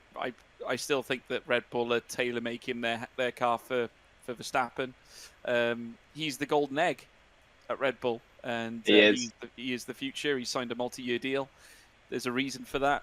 They want to keep him. They want to nurture him. They envisage him winning more than one world title. So, personally, I think Perez is going to be the fall guy, I think, at this point for Red Bull. And it's not his fault. It's just the way it is. He's a great driver. We saw him to pull off a marvellous result at Bahrain when he was, Sakia, driving the Racing Point. But I hate to say it, I just don't think it's going to be his year again. In terms of overachiever, I'm going with Mick Schumacher. I'm going to embrace my prediction as well, with him getting a podium as well. Yeah. Also, I think I went for Bottas overachiever, Tsunoda underachiever, and I regret the Tsunoda one because I don't think many people expect a lot from him, so I can't see that one getting. No, I was going to say he's got to do quite badly to be underachieving relative to last year. Exactly. Yeah. Now he needs to be beaten by a second by Gasly. So. Yeah. Exactly. He needs to qualify last while Pierre puts it on pole every weekend. Yeah. Exactly. Feel like I've made a bit of a mistake there, but we'll cross over that. I'd swap over if anything. Fair enough, to be honest. Yeah. I just see Bottas doing well. I don't know if it's because I feel sorry for him over the last few years. I want him to do well. That's it. Yeah. Just wishful thinking, isn't it? Basically, at this point, yeah. Right, George, do you want to do the second question on the predictions? Yes. The next question we want to ask: which track will carry or have the most DNFs? Ooh. I'm going to say Saudi again. Oh, damn. Beat you to it. I'm trying to think then. I want to go with somewhere different. I am going to go Melbourne. Ooh, okay. Actually, to be fair, you're not far wrong. If I remember correctly, Haas had a stinker there. They did. Ago. They had a real and 2 in a row seasons ago as well. Yeah, and they actually qualified really well. Yeah, they were running well in the race as well. Yeah. K-Mag jumped Verstappen on lap 1. I know. Yeah, incredible. It's one of those things. I think people forget simply because of how long ago it was. It wasn't that long ago, but short memory. Just how good Haas were at stage. I was watching back the Australian Grand Prix from a few years ago. I was like, why is there a Haas in front of a Red Bull? Oh, Yeah. yeah. I know. Yeah. They You were see, actually forget it. good. Yeah. And it's just that the last years have gone so slowly. Yeah, Just, exactly. you know, obviously because of COVID and also because they've been rubbish. Like, Yeah. if you're a Haas fan, then it's been pretty poor these last few years. Yeah, exactly. It's an interesting one nonetheless. So yeah, Matt, do you go with yours? What's that, sorry, mate? Did you do yours? I can't remember. Yeah. Melbourne. Melbourne, yes. I'm Oh, saying, that's but the whole time literally was just Adrian. what we were He talking was- about. he was Rem- Mr. Do you Melbourne. get what I mean by short memory? I think I've Short proved my memory? point You quite haven't got well. any. Non-existent memory. Oh my god. Right, there we go. Yes, okay. So, highest rated race at the end of the year. So again, this will be voted by fans just after the race. So this may well come down to which race has like the most exciting ending more than anything. Yeah. Well, Matt, you go first because I stole your thunder last You time. stole mine last time. Now I've got to try and think of what you're going to pick. Let's say Canada. I think it needs a good damn. comeback race. Oh, there we go. No, I'm joking. it needs a good comeback race, Yeah. and I feel like, you know, we might, if we get some changeable conditions, you know, these cars are a bit more tricky to handle. Canada, we need, you know, maybe not quite 2011 levels of craziness, but something right nice, with though. it. Yeah. Yeah. And, Oh god. Thing is, that is like having given it some thought. That's probably what I would have said as well. I feel like. Did you say Canada as well? Yeah, you can go. No, Canada. no, I would. I can't be copying Matt though. We'll go with Bahrain. I feel like first race, someone is going to be leading, and then their engine's just going to Ooh. lose the will to live, and someone else is going to win. I think it's going to be an interesting one. Yeah, could well be. Or Saudi, because everyone just votes races that have loads of DNFs. Basically, yeah. Yeah. Lower. I mean, I finishes, better.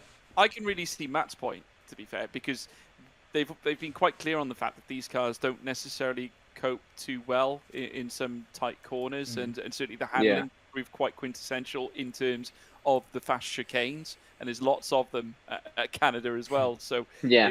it's really going to put those cars to the test. So we could see, I mean, the water champions.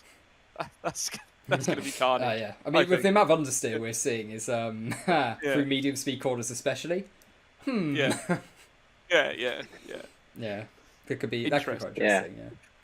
Yeah. But yeah, George, you want to do the fourth prediction? Certainly can. Which track will have the most overtakes? What are we calling an overtake though? If someone crashes out in front of you, is that an Pass overtake? lap one and a legitimate overtake. So not someone So crashing out. It has not to be just someone an smashes on-track into the pass. wall. Yeah, an on-track pass that you've made. Gonna say France. There'll be boring overtakes, but there will be overtakes. They'll be on the Okay. straight. I didn't realise the Yeah. Mistral straight, the chicane was getting taken out, but okay. Oh wait, really? No, I'm just wondering how on earth do you think that's going to happen? oh, right. You got my hopes up for a second. You know what? I've said it once, I'm going to say it again. I reckon Canada. That's why it'll get voted race of the year. Changeable conditions, we're going to see Ooh. crazy race. That would be mega. Wouldn't Okay. it? I'm back in Canada until it's a snooze fest. It will be. Are you back into winning though? I do like Montreal, to be fair. It's I- such a good track. Yeah, it's just great to have it back, isn't it? It's the same sort of thing Yeah. with Suzuka as well. It's just those tracks that have always been there that we've missed for the last few years. Even if it's not going to end up being the best race, it's back. It's like normalcy's returned. It's Heritage. Yeah, it is. It's such a big thing for so many fans just to have those tracks. Because it's like when a film, it probably isn't great, but it hits you with so much nostalgia. You like it anyway. It's sort of that sort of thing with them. But I think that'd be really cool to see, just have those tracks back. Should we get into the really spicy predictions now? Go for it. Number 5. Which team will be the constructors' champions this season? Ferrari. I'm going to have to stick with what I've said elsewhere. I'm back in Mercedes. Ooh. Of course you would. You are Of course you would. Yeah, Matt, you are officially the first person who hasn't said Ferrari as well. Fair really? enough. Yeah. Oh, God. It's Ferrari. They're going to somehow bottle it. Yeah, They just do. that is true, They'll find yeah. a way. We've had 4 Yeah. Ferraris and 1 Mercedes now. And No one one's thinking Red Bull. Mercedes. No one's got faith in Perez or Max. Maybe Well, whoever's yeah, thinking because of- Perez is. I mean, George has said it so beautifully. Perez is going to be mid this season. Could well be, Always to be liked you. fair, because if the midfield is close and you're a few tenths off your teammate, actually, Yeah, Perez could exactly. genuinely be in the midfield quite a bit this year, and Yeah. that's not great, really. We'll get the Albon and the Gasly treatment. Yeah, and probably replaced Except by Red Bull Gasly if keep he's him doing because well. he did well last year, Yeah. driving on nostalgia. Yeah, exactly. I think there's quite a lot of that goes on, isn't there? Yeah. George, do you want to hit with the last one? Yeah, the final one. Who is going to be the drivers' champion? John Verstappen. Leclerc. Oh. I was not expecting you to say that. Really? No, I genuinely thought you were going to back Leclerc there. No, of course not. So you think we're going to get 2 years in a row where we don't get the driver from the Yeah, team winning the constructors? Because Perez is going to be shocking. Red Bull's going to be the fastest car, but Perez is not going to be able to drive it because it's going to be only the fastest car for Max. Fair enough. And I think therefore the standings are going to be Verstappen, Leclerc, Sainz. Yeah, makes sense, to be fair. Matt, what's your The maths checks out. Yeah. Yeah. I said I hadn't prepared. You know, I've written a full essay on this. He said he's got a thesis there. Exactly. An 80-page exactly. document. Got an Excel spreadsheet out from his right. There we go. Yeah, right. exactly. Yeah. So yeah, Matt, what are you thinking with Max? Oh, look at that. With Leclerc, no, I'm not saying Leclerc personally. Oh no, I'm you're not not? backing Leclerc. I'm not backing Leclerc. I'm not mad. Okay, who says what? I'm gonna say records are broken. Hamilton, Oh, world title okay. number 8. Yeah. Whoa, okay. Okay. That's fair enough. I mean, I don't know. I mean, we've obviously discussed this a little bit before, but do you not have some concerns that Mercedes' first few races isn't going to quite be on the pace? They might well develop it as the season goes on. Well, obviously it will. And it could go right up. I fully expect the car to be fastest by the end of the year, but are they going to lose too many early on? That's true. Yeah, I'm not convinced they're going to be too far away early on. And I just get the sense still from both Mercedes and Hamilton, he's going to come back basically going, you know what, I'm just going to try and dominate this year. And then basically a big middle finger to Formula One, obviously after how he felt at the end of last year. And then are we saying he leaves at the end of the year, or? I think so. He's signed till 2023, but it's Oh, not that's out of the true, realm but I of mean- possibility. Everyone forgets Yeah. he's signed till the end of 2023.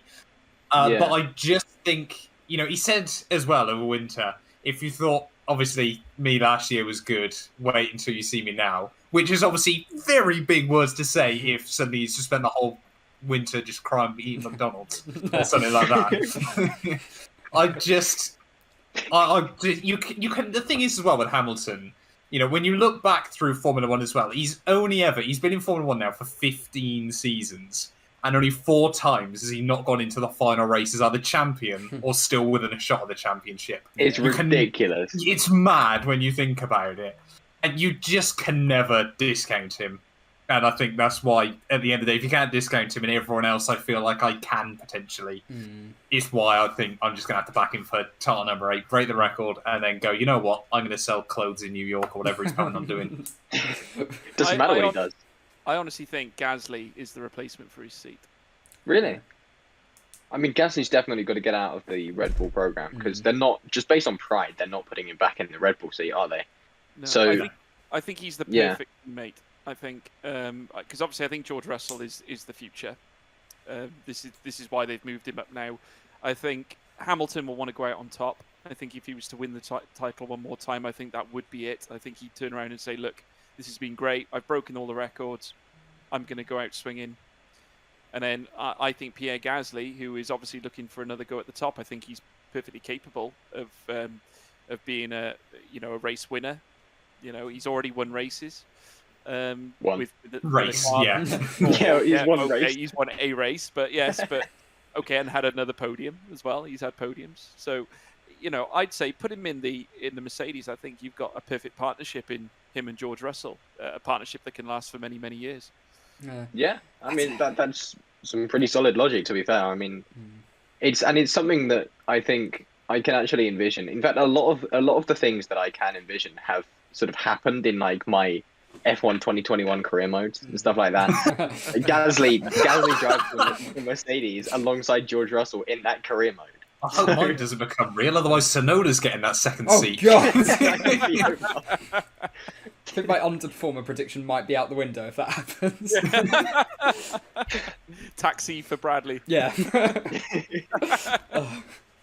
Weirdly enough, dear. I can still see Ocon ending up there and Gasly then going to Alpine. I'm not saying I want it to happen by any means, but I can just see them going, yeah, you know what, we'll put Ocon in, you know, as obviously former Mercedes junior, everything like that, and him just being new Bottas to George Russell. Yeah. Yeah, maybe. Is Russell Gasly a championship-winning lineup? Yes. Well, I don't think so. It's going to end up like Rosberg and Hamilton. Because they're both like the alpha drivers, aren't they? I don't know. I think that's a good partnership. I reckon that's a solid partnership. Yeah. Who would end up playing the second driver role though? Gasly. Pierre. I mean, to be fair, he's got 6 months' experience as a second driver, so you know. Well, basically fit for the job. He plays second fiddle to Max, but then I don't think For 6 months. I was going to say, he didn't really have much choice, did he? not really. I mean, Perez is going through that at the moment. Yeah, exactly. You know, honestly, I think the deal with Pierre would be, I think it'd be a lot fairer in that Mercedes camp. I think, and I think Pierre would get his shot. You know, because genuinely, the stuff that he did with AlphaTauri over the last couple of seasons has been utterly mind-blowing. I honestly think, and he's fast becoming one of my. I don't play favourites in Formula One. I haven't played favourites since Damon Hill won the title in '96. You know, but I really warmed to Pierre, and I think he is a ridiculously good talent. And far too far underrated. I really think he is better than how he's portrayed, and I think he deserves a good team. I honestly do. No, completely fair enough. Yeah, it's weird. I really don't know where I properly stand on it. Gasly is, for me, probably one of a few drivers on the grid that I don't have a proper gauge on, because sometimes he puts in stunning performances in qualifying. You're like, wow, brilliant, and sometimes he puts in a great race performance. But never both at the same time. Yeah, exactly. It's always... I don't know if he's quite got the consistency when he is great, and I don't really... It's a tricky one for me. He's the only driver I can't properly gauge. I sort of have like a mental order of where all the drivers are, and I'm like, where do I put Pierre? Because some weekends he could easily be like 12th, 13th, 15th, like in your like the driver rankings. And then sometimes you can go, actually, no, that was mega, and put him top 5, and it's sort of difficult on his best day. On his best day, he is a podium sitter. Yeah, 100%. Oh, he has been, yeah. On his in equal cars, he's definitely finishing in the podium half of the races at least. Yeah. In equal cars? Maybe equal cars, yeah. Oh, Gasly, you guys hype him up a lot more than I do then. I think the real question... In equal cars, I'll give him like 7th or something, maybe. Yeah. I think the thing for me still is... I mean, when you look at Gasly's teammates, he's had such a weird mix. He's had Brendan Hartley, Max Verstappen... Yuki Tsunoda, and one more than I'm forgetting. Not Kvyat. He kept replacing him, did he? Did they have he was. Did he have Kvyat? It's so complicated. Yeah, he's had so many teammates. Yeah, it was Kvyat. Oh, no, he replaced Kvyat. Who was he with in 2020? Yeah, we forgot this. It was only a year ago. It was Kvyat. It was Kvyat. Yeah. It was Kvyat. Yeah. But what about in early 2017? Yeah. But he came in pretty much the same time as Hartley, didn't he? Yeah. Okay, so I think him and Hartley came in. Very confusing. Yeah, he's just had had such a weird bunch of teammates. We can't even remember them. No. But I just think whether that AlphaTauri should have been fighting with McLaren and Ferrari last year, but Yuki Tsunoda obviously wasn't there because he'd been rushed. Let's be fair, he'd been rushed through the junior ranks a bit too quickly. I think he could have done with a second year in F2 and then come in this season and been a real one to watch. But Gasly, definitely has that potential, but I just always wonder, sort of whether cracks would show rather quickly if things didn't go the right way. Yeah, I mean, when you think about it as well, we haven't had a proper teammate to gauge him against. He was up against Verstappen in a car that wasn't suited for him. He was debatably a bit rushed into that seat. He was up against Yuki Tsunoda, who was definitely rushed into that seat. He was up against Brendan Hartley, who had never driven in Formula 1 before. We still haven't had a proper season-long proper gauge at him, have we? And that's, Yeah. it's a bit With weird. the for him. exception He's of either Leah. He's either had the best of the best or the worst of the worst. Yeah, and it's been Like, yeah. so he's obviously somewhere in the middle, but where is he? Exactly. It's a weird Like, one, is isn't the it? AlphaTauri a lot better than we think it is? And Gasly's performing to where it is, and Tsunoda was just rubbish? Yeah. Or is Tsunoda performing to where the AlphaTauri is theoretically, and Gasly's just getting the most out of it every time? Because I had hints of the same sort of thing with Williams last year. I think that car was probably a little bit better than what we saw, especially at the end of the year. I think it's a pretty solid car, to be honest. But it's hard to tell. Were they extracting the most from it? Obviously, George, he was fairly safe. He knew he was going to get that Mercedes contract. He knew he was going to be there. And Latifi, we still don't really know. But you'd say from his F2 performance, he's not a world-class driver, is he? So it's, he's okay. it's hard. Yeah, exactly. And yeah, how good was that Williams car? And that sort of makes it hard to guess as well what they can do with the funds they have for this year. It's a bit... and in a similar vein, that, like, how good is that Williams car? That throws a bit of shade on how good is George Russell. Yeah, like exactly. if the Williams car is as good as you're saying, and he's only had Robert Kubica, Nicholas Latifi as his teammates. Like, they're not world class drivers, and he's raced against Valtteri Bottas in one race, and he was probably on course to beat him, but. How good is Valtteri Bottas? Like, he's not going to stack up. If it's close between him and Bottas, then it's not going to be close between him and Hamilton. Yeah. You're aware all your Polish subscribers have just done something on saying that. You've lost every single one of them has gone, nope, not having that. Well, personally, I'm going to start a hashtag Justice for Gasly at this point. Yeah. Exactly. It's so I'll join interesting, in isn't it? Because there's so many drivers. I think we've sort of gone over most of these here, but we just don't know for a lot of them, do we? And it's sort of weird, sort of step back and think, well, hang on, where actually are they? Yeah. It's a bit, never problem. But nonetheless, we've been going for quite some time, and I think it's about time we move on to the next batch of people, however their running order ends up on the night. So massive thank you to John and Matt as well. Both of you, massive thank you for being here and taking your time out this evening. And, really enjoyed it. So it's been great to have you here. And again, thank you to George as well. But you'll be seeing a lot more of him tonight. What a guy. There we go. Thank you, guys. Beautiful.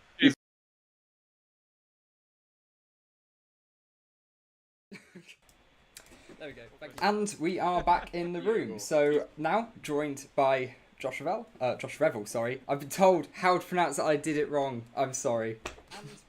Oh, really? Come on. You had one job, man. You had one job to pronounce my name right. Last thing Matt said to me. Anyway, yeah. Revel. Yes, there we go. Revel. Yes. And also, actually, do you want to say Sadakist? Sadakist, Matt, either or, whichever one. Yeah, they both work. I think I'm referred to by both probably equally in my life at this point. I think even my parents call me Sado sometimes, so you're fine. That works. Yeah. Exactly. Yeah, they both work. Absolutely. So it's an absolute pleasure to have you guys on as well. So I'm just going to quickly mute what's going on in the background, so that's much better. There we go. So, yeah, first of all, guys, massive thank you for all being here. And, yeah, we're going to just have a bit of chat about the F1 2022 season. So we've got some questions coming in as well from the chat. I can see some of them already coming in. So, yeah. Josh Revel and Sadakis, yeah. George, you're around. George is around. He's in the chat with us. But yeah, so we're going to start off with basically the fan questions. Normally what we did before was me and George had some, but, you guys will head straight into all the fan question stuff. So we've got one or two from Lindley on the Discord server saying, for this year, what is the best looking car for you guys, aesthetically or design-wise? Should we take turns going first, Josh? You start. Yeah, me start. Sweet, cool. Aesthetically, you got to say Ferrari. That thing just looks nice. In so many ways, it looks right. It looks like a Ferrari. It's hard to describe, like, I remember when it dropped, and I think a lot of us did, and our first thoughts were, yes, very yes. And I still think that, you see that on track. And the only thing I don't like is the damn numbers. Like, well done, Ferrari. You've made it as difficult as you possibly can. You may as well paint them in red. Like, come on, like white numbers for Leclerc, yellow numbers for Sainz. Easy to identify in more ways than one. in terms of design, it's tricky because each of them has sort of their own merits, I suppose. I mean, the Merc, no side pods. Overall the car looks pretty decent, It But, lives up to the name Silver Arrow, though, right? It is like a Silver Arrow right now. It's crazy. Yeah, for sure. But apart from the fact the damn thing's bouncing up and down like it's in Southern California, it's, it looks all right, I suppose. But yeah, otherwise, Ferrari all the way. Yeah, absolutely. Yourself? Yeah, I echo the Ferrari, but I'll throw a few others in just for the sake of the conversation. I think the Ferrari with the black wings, that really just brings the scarlet red. It kind of just grounds it all and gives it sort of a more menacing look to it, which I really like. I know they've flirted with you go back to Alonso's time with Santander, he had white wings for a while, and then they've done black before, but this is the first time they've fully kind of committed to especially with the bigger rear wing now, the wider rear wing, that full black look and getting away from more of the scarlet. But I'll throw two out. I'll throw one out I don't like that people seem to. I think it's gotten worse due to recent sponsors being added, although I like the chrome on the wheels, but I think McLaren's overrated. I don't like that livery. I think that the side is fine, except they forgot about the air intake. So when you look, it's like, why is that not grounded with the rest of the livery? And then you've got now this new green Android on it. Not a fan, and I am a McLaren fan as a team, but not of that livery. I think they could have done more. But two, I do like. I like the Williams with the chevron. I do think the chevron on the nose looks cool. I think Williams looks pretty well thought out, and I really like the Alpha one, the last one we got to see. But I actually think it looks pretty sharp. They did a good job.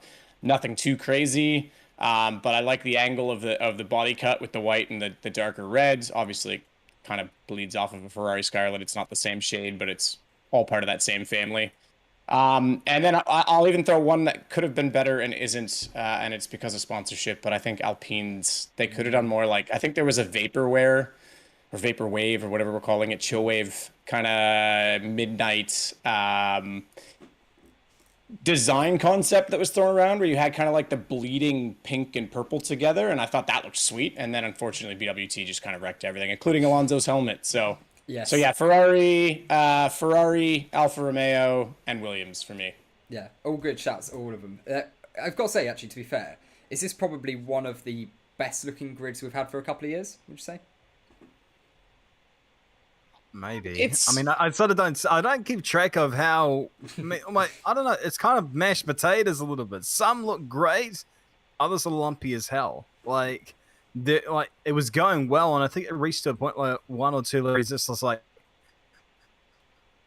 oh yeah, okay, I don't like this one. I mean, I echoed the McLaren one, and they've sort of mutated that a bit in the wrong direction. It's like, you can stop now. And it wasn't good when you started. Yeah.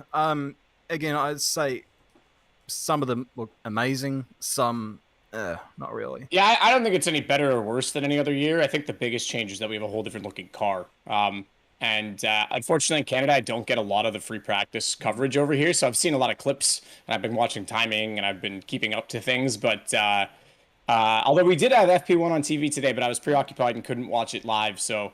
But yeah, I think until I see the race go down, especially with the lights in Bahrain, we got a good sample of the colors under the lights right away. I'll make a more strong opinion on each of the liveries and if the cars look better or worse overall. I think they do look better overall, the new car design. But yeah, I can't say if it's the best looking year we've had. It's some of the 90s liveries. I do think the Jordan 1991 one's getting a little bit overrated now. Everyone's on about it on Twitter all the time. But I think like the 95... Even the 93 Williams, when you had Cannon on there as well, and then you get into the Rothmans era, those were really good. I think sort of, even some of the Jordans, like the Buzz and Hornets one, Benson and Hedges, where they had like the Hornet mouth on the front, I thought those are really cool. I think I saw the Jordan flag in my room from when I was a kid because I loved that livery so much. And like, so I think the 90s had some really strong ones, but yeah, I don't know. I'll make that, as the year goes on, I'll make that decision if we're better than recent history or not. Yeah. I'd say there's just some absolutely classic liveries in the past, and they're just some of them unbeatable. It's some real solid ones. What else have we got? So we've got another one from who is your unexpected high performer this year, be it a driver or a team. So this isn't necessarily who's going to end up, winning the championship, but who maybe compared to where you'd put at the start of the year, where they might end up. I guess I got the harder question to go first on Josh. I can't even copy you now. I mean, yeah, you going first? Well, I was gonna say team. I don't know. You can go first if you want. Do you want to like rock paper scissors? I don't know. It's a bit of a trick question, isn't it? Like, who's your unexpected performer this year? You have to predict who's the unexpected. So here's the thing. Yeah. Well, I was gonna say, like, if we're doing it based off of the questions I was hearing earlier with some of the other creators on this channel, like, overachieving, but in relation to what? Because expectations versus previous accomplishments could be two different things, right? Not least of which because maybe they underperformed in previous years and now they're back to normal, or are they overperforming this year? And where's the team leading into the season? Like, there's so many variables, right? So, like Haas, for example, I would say overachieving, or should be the overachievers, but then you consider that last year they didn't do a damn thing to the car. They said from the start they were going to just focus on this year. Exactly. And if their pace is there, then are their drivers overachieving or not, right? So it's tough to gauge what the expectations really are, I think. Yeah, absolutely. just picking apart the question, man. Yeah. Like, Literally, it's politics. Don't answer it. Just pick it apart. Exactly. But conversely as well, like, if you pick an unexpected pick, Are they unexpected? is it not then expected? Yeah. Like, I guess it's a trick question. Yeah. No, like I will try and answer this. It is tricky because again we still FP2 at the stage we still don't really know where the hell most of that grid is. Not even really the top 3 in any particular order. So it's like, okay, I'll blindly pick this, Okay, Haas, I would say as a team, if we're going to be real general about it, we can go into every bit of this argument, but just for simplicity's sake, say Haas in terms of teams. In terms of drivers, probably go with Mick, to be honest. Perhaps not too many people expecting too many things from him. Like, I'm speaking outside of fanatics, so to speak. But, I mean, yeah, I look at every other possible candidate. It's just like, don't expect too much more than what I am expecting from Mick as a sort of dark horse, really. Yeah. No, absolutely. I think that's a really solid shout, and I think quite a few other people have echoed that as well. We've got some stuff flying in the chat. But yes, some predictors say both Haases will be Q3. So yeah, is it unexpected anymore? Because everyone is sort of thinking that. So if we're taking Haas out of the conversation, then the other team, and part of the improvement from the back end relies on teams at the front going backwards. And I think right now McLaren has gone a little bit backwards. They're not looking great, and I think Alfa Romeo might be a team that's stepping into that position. And if that's the case, I'll say Bottas overachieves. I think he goes back to the Williams Bottas we knew, where he's going to start putting down some performances that make you remember who he was and why Mercedes picked him. Not saying he's suddenly a world-class or world championship contending driver, because he already had that machinery, but I think he's very serviceable at scoring points in a car that has a half a chance.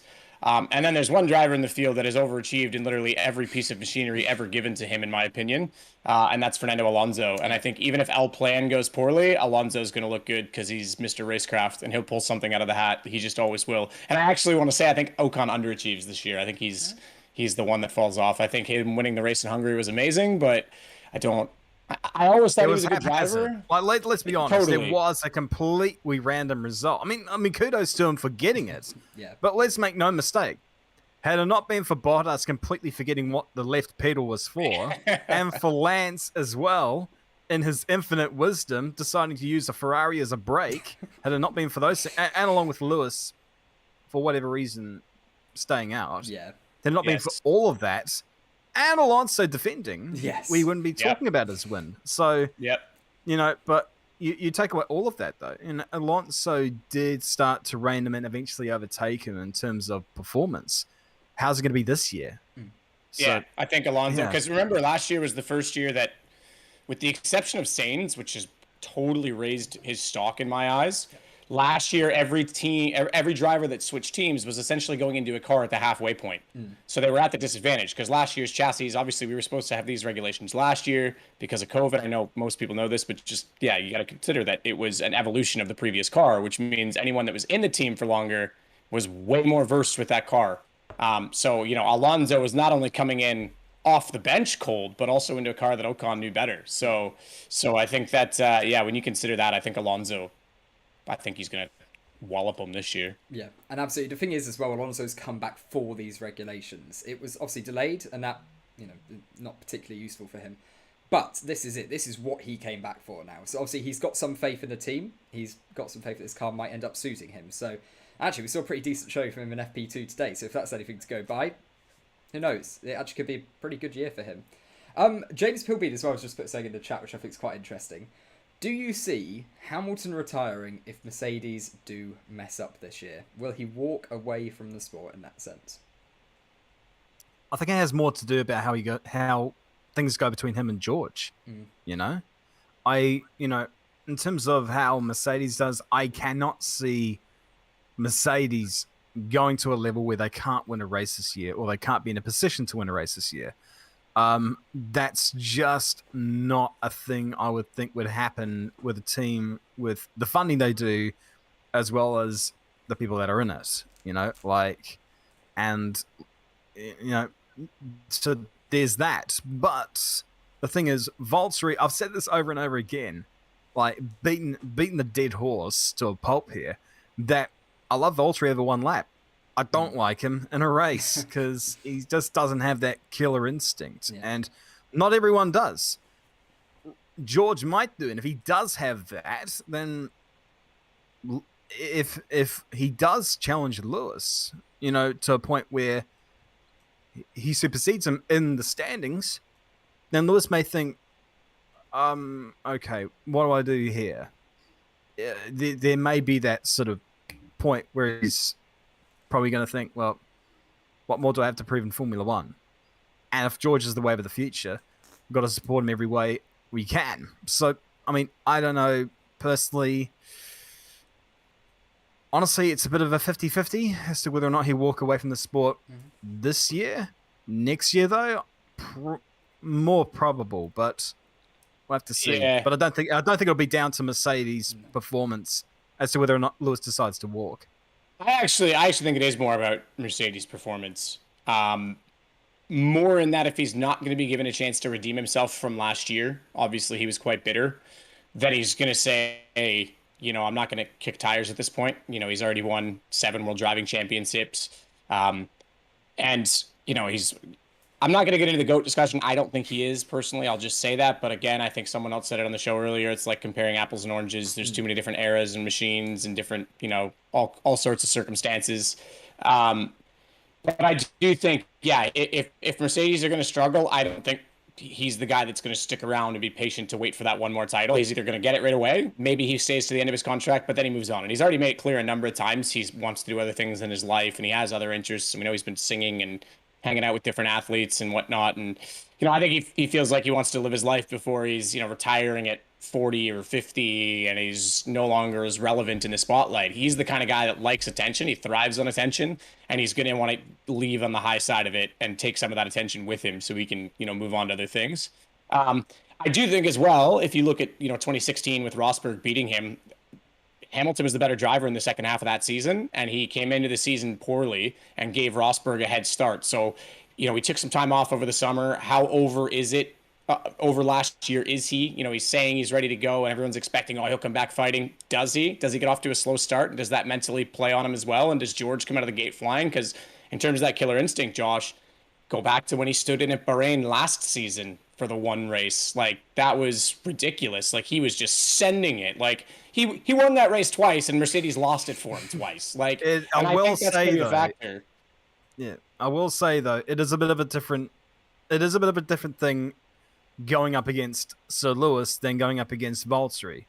Yeah, I totally agree, but I think it just showcases the mentalities there. I think, right? It's not that I think he's necessarily going to smoke Hamilton. I just think that he's not going to be, okay, I'm the second teammate, whatever. He's going to say, no, look, I paid my dues at Williams. I'm going to go for a win too, right? He's going to want to go for it.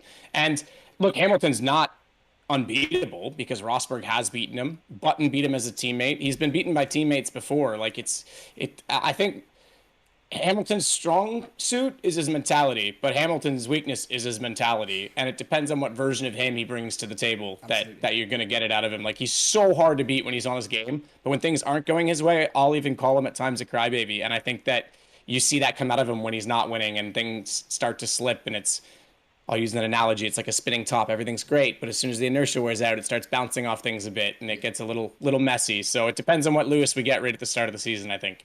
Yeah, I think so as well, because you have to think back to the 2013 to sort of 13 era, where he didn't have a championship-winning car, and he was able to put some great performances, but also had a lot of fairly public issues that he sort of potentially created in that sense. So yeah, it'll be interesting to see, obviously, because I think a lot of it is going to come down to whether or not he has the car. I think if he wins the championship this year, I think that's it. He's got nothing more to prove really. Pretty much topped every single stat in the sport. You're fine. If you get close this year and you think Mercedes still have a couple tenths extra development, then maybe we do see him one more time. But I do think there's another thing. I think it's dependent on both George and Mercedes, to be honest. Sort of take elements of what you both say. Because if he's being beaten, consistently by George, that's not what he wants to, end his career on. That's not, that's not a great way to do it. So he doesn't really want to extend that for as long as possible. Give you an example as well. It's not like the first time a GOAT or franchise driver has been replaced by up-and-coming talent. Absolutely. Michael Schumacher wasn't planning on retiring in 2006. Yeah. Remember that. He was forced out because they thought they were going to go to 3 cars at one point in time. There was the whole Rossi moving over potentially, and Ferrari really wanted Raikkonen, and then the 3-car thing was bad, and you can go back and read about it, but basically they said, like, we need a future driver, Michael's getting older, and they basically said it's Raikkonen or Schumacher, and they made the decision for him, and that's why he announced his retirement at Monza. So it was, it's crazy as it sounds, and as much as Michael did for Ferrari, they're still a team that's looking at the future. So if things start to go that way, does Mercedes, look, I doubt they do, but like, does that start to weigh on Hamilton, right? Like, okay, he's the future of the team. I am suddenly going to have less favor here. Well, yeah, potentially. That's the thing. I think that's why ultimately it's so important for them. Yeah. Yeah. And yeah, that's what's going to be really interesting. That's a thing to watch out for in the early part of this season. I think that's going to lay pretty solid ground on how the rest of his career turns out and how long it's going to last. We also had Ian Sush putting something in the chat as well. I just saw his a second ago. What new driver pairings, he says on a fairly similar note here, what new driver pairing are you most impressed by? Yeah, I mean, I guess this would be either biggest jump from last season or, overall performance, potentially. Mercedes has to... Well, the 2 best driver lineups right now, in my opinion, one of them is new, one of them is not, is Ferrari and Mercedes. Yeah. Yeah. So I would say Mercedes. Not much to add to that. Yeah. Pretty much just echoing what he said there. Yeah, it's pretty solid, isn't it? Both of those, and I think that's why it would be pretty great to try to have a 3-team scrap. You've got Max. I don't think Checo will be quite there. I love the guy to bits, but I just don't see him being able to fight up with Hamilton, George, Charles, Carlos, and Max. I think they're just a tier above there. 5 of the best drivers in the sport. If those 3 have even remotely similar pace cars, if it's toing and froing across the season, it's going to be an absolutely brilliant season. There's no doubt about that. What was it? Can the cost cap regulations make F1 something like Formula E in terms of teams fighting for race wins in the next couple of years? So that'd be interesting. Would it make a sort of impact that Formula E has? That one's obviously through more lack of development opportunities in Formula E and more of a spec series, but could you see more of a shift to that kind of racing? I can't inform. I've often thought about this. Look, I'll say it. I made a tweet a few weeks ago that was controversial. I think GT racing is far better than Formula racing for on-track action. Yeah. And the reason for that is balance of performance. And they have a balance of performance, and they do that so that all manufacturers have a chance because it is essentially their road car chassis. Yeah. And if one road car is getting smoked, it's not very good for marketing, so why would they be there, right? Whereas Formula One is a development sport through and through, and it's very much an engineering sport, and you can't quite have the same balance of performance to that degree where you're simply restricting one car, adding ballast.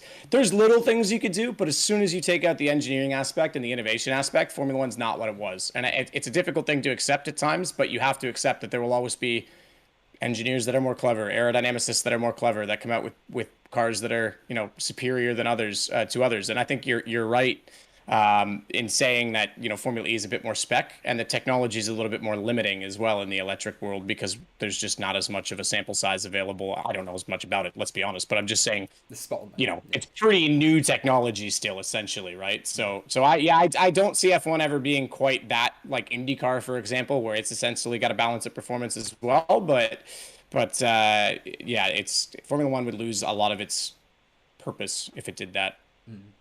Yeah, This guy's talking for me. Mate, is basically Sorry, man, sorry, I'll everything stop. that no, go on, please. Go on, please. This coffee's not working for me right now, so you're a lifesaver.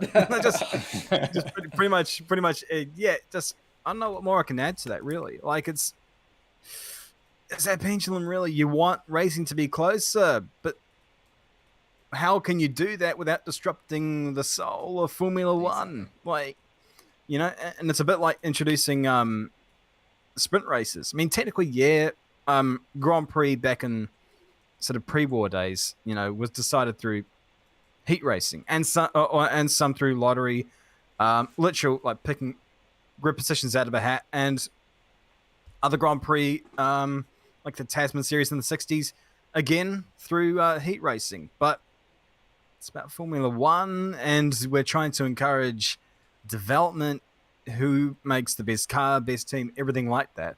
The moment you start shifting things towards those who didn't quite hit the nail on the head, it's like, oh, okay, that's going against what the sport has always been about.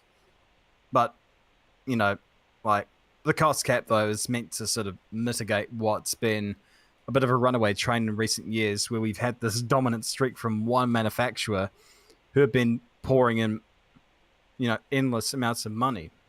And we're seeing what's happened as a result of that. So, yeah. Yeah, again, fully agree. Both of you all completely spot on. So, yeah, echoing my sentiments as well. We'll do one more before heading to sort of some of the predictions now. So we do have from Marco Pellizzari saying, what about McLaren? They're saying in this Grand Prix, but let's go with this season. What do you expect? Because I think leading up to before pre-season testing, people expected them to jump right up to that top 3 battle. But are we seeing some signs with some of that unreliability on the brakes, some overheating there, that maybe for McLaren they might have to sacrifice an element of their performance, or they haven't made as big a jump in the first place as we expected to solve some of the issues they've had? Yeah, I don't know. Like, I mean, preceding the season, like, I don't know. There was just this inkling that they were going to drown this year. I don't know why. It's like sometimes you just get this inkling, like, going into a season that, I don't know, for whatever reason, I just can't see this team progressing. Yeah. And there were always going to be movers and shakers, given, you know, we're entering a new era. It's pretty hit or miss with regards to who got it right, who didn't. I just thought McLaren was going to be one of those teams that didn't quite get it right, and we're going to lose performance. Now, people said after Barcelona, well, they're high up. You know, Yeah. maybe this means that they've hit the nail on the head. It's like, well, where were they in preseason testing last year? You know, they were up the top there as well, and as the season got on, they were falling behind. And there's just been problems ever since they've entered Bahrain. No, in preseason testing, constant problems, and we're seeing other teams develop their cars at a much more steady pace. And you got to think, well, okay, the damn livery's a mess. Is the car also a mess? And yeah, I think, to put it bluntly, I think McLaren may be in trouble. Potentially. Yeah, I'm not the most technical guy, but I have read some of the stuff this year from different people on Twitter that I follow that are a little more versed, you know, Will Vincent and a few others. And I think the pull rod suspension decision shows that McLaren are willing to take risks in development, but McLaren's not a team that when I think of some of the names behind it, I go, oh yeah, there's some brilliant, you know, it's not Adrian Newey. No. It's not, you know, Ross Brawn, who's obviously moved on to other things now within the sport, but, you know, there's no one there that I go, you know, wow, that's amazing. They're going to do incredible things. Like, I think Adrian Seidel's a pretty decent race engineer, and will keep the drivers in check and whatnot. But yeah, I don't know. I kind of agree with Josh. Like, there wasn't a sense like that, you know, the year before they fought for third in the The constructors did well. Last year they fell behind Ferrari. You knew Ferrari was going to continue to improve. They're one of the big three, and you expect during a regulation change, unless they miss catastrophically on a design, issue that can be fixed, they're going to be pretty close. They're going to be expected to be in the top three with the money and the manpower. I'm wondering with that pull rod and sort of the porpoising issues going on. I know that they did it because they wanted to get the wishbone essentially lower on the suspension for aerodynamic purposes with the new regulations. But I'm wondering if that's actually causing a different airflow around the brakes in the front, and if they're going to regret doing that and how they're going to get the cooling in. But I don't know. They're just not there right now. And it's concerning because, testing, I think, they're not a team that can afford to sandbag. So we already saw some of their true pace. We're probably seeing it here. They're already admitting that they're confused by it. And in my experience of being a McLaren fan, courtesy of being an Alonso fan, they're not that great at developing a car during the season. I hate to say it. And last year we saw that too. They sort of fell off at the end of the year. Granted, Norris had some bad luck starting after the summer break, not least of which Bottas running into him, taking him out. Russia was heartbreaking. There was a lot of little things for him, but I just don't see McLaren being able to recover like some of the other teams right away. Yeah, no, again, I'm sort of in the same boat there, because it's as a McLaren fan, you realise throughout the course of the year, it's like, hang on, we're not getting much better here. And I think unfortunately, this could be something quite similar. Hopefully, they're able to. Hopefully, these upgrades on the brake cooling does work. It does do what it's meant to, and it isn't a massive hindrance on the performance. But from what we've seen, even on long run pace, I've seen someone tweet me the long run pace while we're doing this. They're about the fifth, sixth fastest team, and you're starting to think then, hang on, this could start to get a little bit messy. But I think from pre-season testing, I was pretty confident they were going to be fourth place, a lot closer. I always thought it'd be Mercedes, Ferrari, Red Bull as that top three. Ferrari, throughout the history of the sport, float to the top. Yeah, just quickly, the one other thing we don't know about their long-term pace yet, and given that we already know brakes overheating are an issue, is that when running in a pack, if you're in a race, you are going to have even more heating issues. So that pace could fall further in a race if they're in dirty air the whole time. So it's still an unknown until we see the Grand Prix. But yeah, it doesn't look promising. No, and it's unfortunately not at the moment. But I don't know, it'll be really interesting qualifying just where they're able to end up. If they, I don't know, I mean, that midfield battle is going to be really brutal this year. So yeah, we'll have to see how that ends up. But yeah, I think that about does us from the questions for now. I think we've got through a fair chunk, so we'll head over to the predictions, which, as I've sort of said before, ended up taking a bit longer than when I was writing them. But we have thankfully covered the overperformers and underperformers fairly well. So I guess, Matt, you're still sticking with overperformer of Bottas, underperformer of Ocon for the year? I'll do that. I'll also say Ricciardo underperforms again. I think he's overrated. Sorry, everyone in chat that's going to hate me for this. Sorry, Josh. I know he's from your part of the world. But I think he's an overrated driver. I said it. I will own it. And you can all tell me I'm wrong at the end of the year if I am, but I'll accept it. Well, you just got a travel ban to Sydney, so that's a win-win for you. Like, okay, yeah, fair enough. So it's like, stay out of Sydney. No, like that's I don't know. I got specific feelings with regards to Ricciardo and his success at Red Bull and transferring that over to McLaren. Now, the thing is that like last year it was all about him struggling to acclimatize to the car. He was being paid a lot of coin. You would have expected him to have gotten the hang of it, and he didn't for quite a while. And Monza was great, and I did say that he would start producing about that time. People writing to me saying, "What's going on with Ricciardo?" It's just like, sometimes it takes a while. About Spa, Monza time, he'll be there, and then he just wins Monza. It's like, yeah, okay, I got that right. Deep down, I was just like, bloody hell, that was lucky. But for the rest of the year, though, it was, I don't know if he really got there, because there were some good results and some other ones where he was just again. This year, I don't know. Has the car ironed out his issues? He says it has.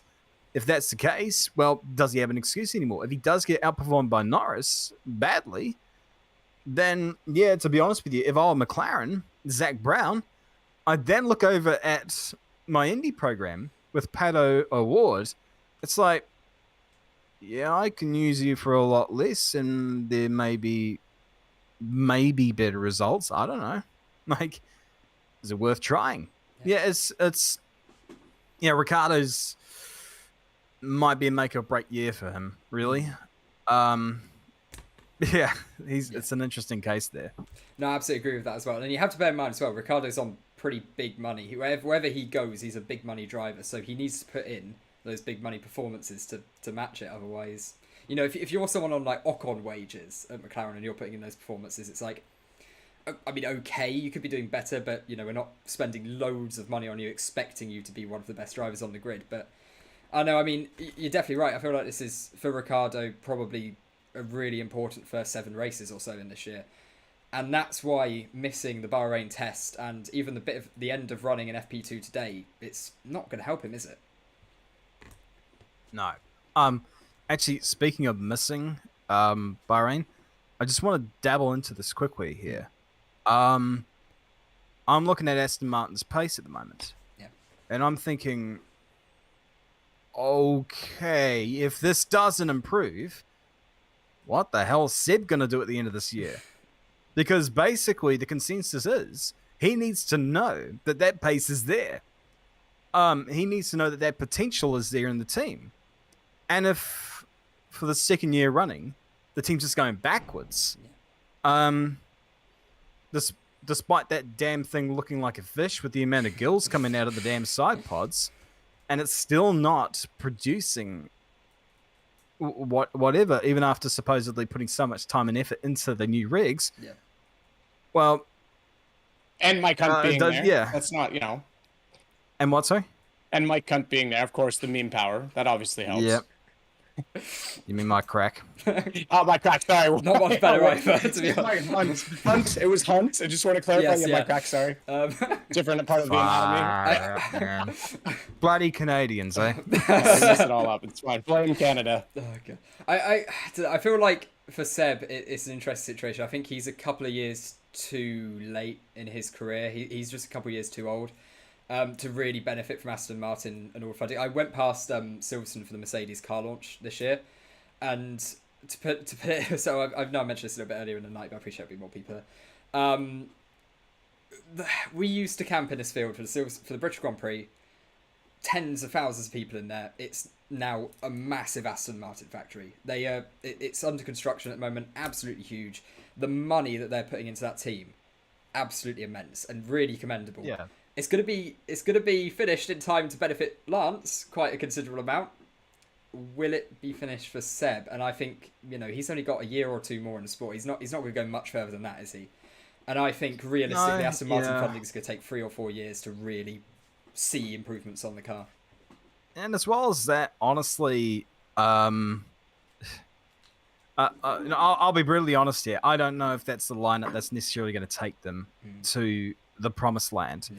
I mean, I love Sir Lancelot, but I mean, I just want drivers to be in series where they can, reach their full potential, so to speak. Yeah. Some drivers are better cut out for other series.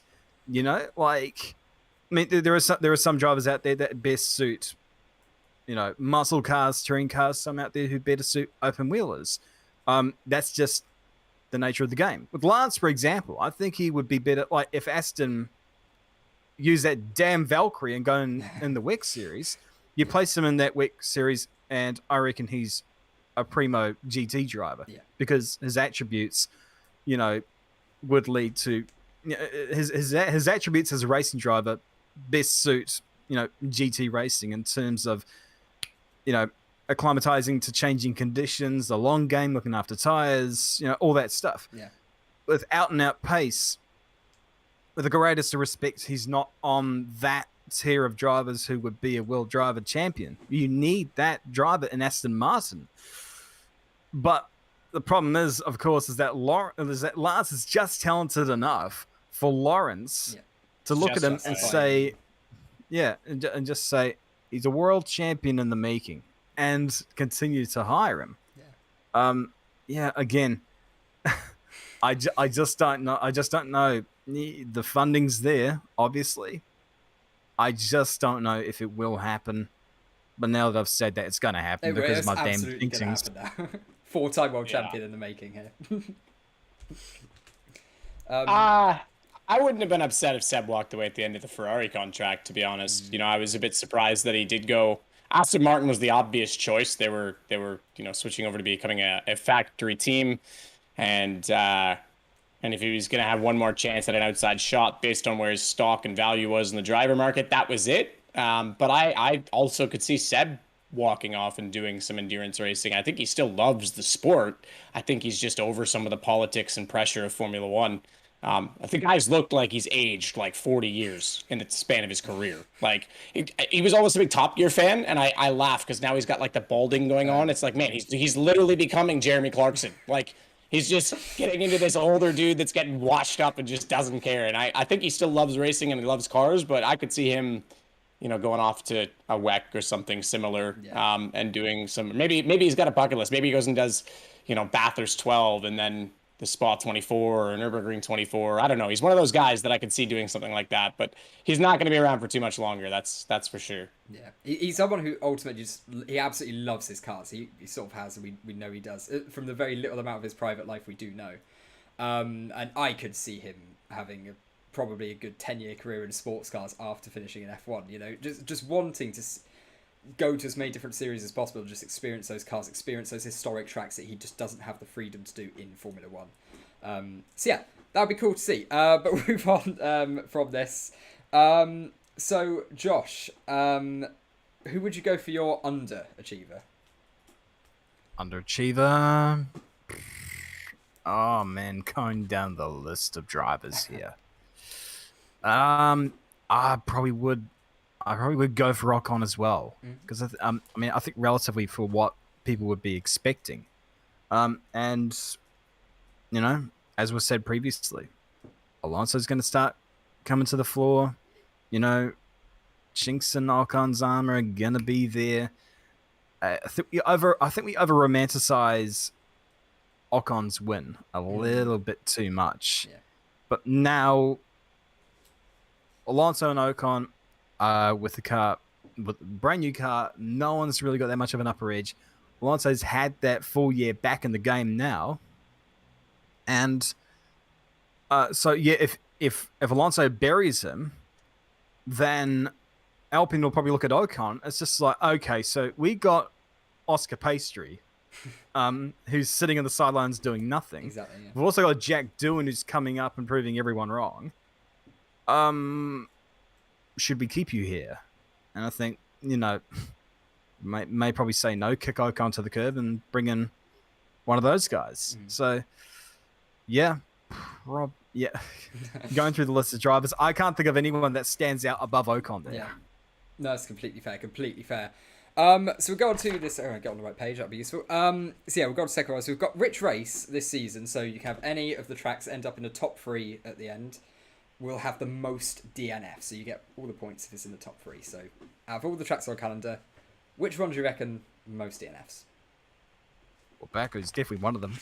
Because it almost, without fail, is one of the tracks where everyone just dies. Yeah, so Baku will be one of them. Oh, jeez. What else? I'll let you think, and I'll throw mine in there while you do. You do that while my brain buffers. New regulations, first race of the year, Bahrain. Yeah, I went with that one as well. Just think there's so many technical issues that could come up. Yeah, absolutely. Yep. Yeah. And I'll throw in Baku, first race of the year, and actually I'll throw in Albert Park as well, because new track layout, faster, less and a little bit less room for error. People testing out the new thing, because a lot of people, all those drivers are acclimatized to the previous iteration, and will only be a couple races in at that point. Probably still also kind of figuring out where the car is. Yeah. So a lot of figuring out, faster track, which typically doesn't end too well, but yeah. Yeah, I'll go with that. Yeah, the figures as well of Albert Park, the nature of the track now is completely different to what it was before. And I'm so excited to get to see it because... Look, what changed? What did I miss? Yeah, they've changed quite a lot of corners. Basically, they've improved it. They've made it better for overtaking, basically. So there's a lot less slow corners. Hold on. Do you seriously not know what the changes are? I'm going to look it up. I think I saw something about runoffs, but I didn't see a whole lot. Let me see. Yeah, so basically... I missed the boat here. Yeah, turn 1... the inside of turn 1's been widened a bit. Turns 3... a few others have sort of been opened up, and they've added camber into it. The Jim Clark chicane, whatever it is, that sort of... it's the end of the first sector, I think. It's leading on to the back straight. Yeah. They took turn the right-left corner. That's been gone now. Just flat out sweeper. And bottom end of the circuit, 90-degree corner's been replaced with something a bit sharper, with more camber and stuff. So quite a bit's changed. I did see the talk about 6-7, like the parking lot corner, but I didn't realize there was the camber change and stuff. So yeah, fair enough. Yeah, they've done. I don't catch everything. Yeah, it's been. Yeah, I'm really excited to see that because obviously we were meant to get a look at it last year, but obviously with everything that's going on in the world, didn't get the chance. So, yeah, I'm really excited. That's probably one of the races I'm most excited for, to be honest. Just being able to see it back on the calendar and how different it's going to be this year. It's a bit like a new track in a way. But yeah. So what will be the highest rated race? So this will be voted post-race, highest rated race. Again, any of the top 3 tracks you'll get full points for. You go Canada. first. Canada. It's back. It always throws a curveball. I know I'm biased, but like new regulations, huge breaking point at the hairpin, super long straightaway into Wall of Champions. It just has all the ingredients for drama for this year, and I'm gonna go Canada. It'll be interesting as well because you have to remember the change in direction on these cars. It's not looking as good as in previous years, so that final chicane could be a little bit messy. Yeah, that chicane's ruthless. It's brutal. I don't even think TV does justice to how massive the sausage curb is on the inside of the second apex. It's huge. Like, it's streetcar huge. Like, not even Formula 1 huge. Like, it is a massive sucker. So yeah, that can definitely throw people for a loop. Yeah, absolutely. Me. In terms of, highest rated race, something tells me Baku. Just the nature of the cars now, the ability to follow closer. Something's telling me it might actually be a bit better this year, and it's already been, we've already had a few races there which have just been like, wow. I mean, yeah, a bit of a wreck fest. Yeah. But, it had moments of excitement for sure. Yeah. I'll take a wild stab. Go for Baku. Absolutely brilliant. There we go. Then we've got the most overtakes of the season. So what tracks are you thinking? Long straights here, heavy braking zones.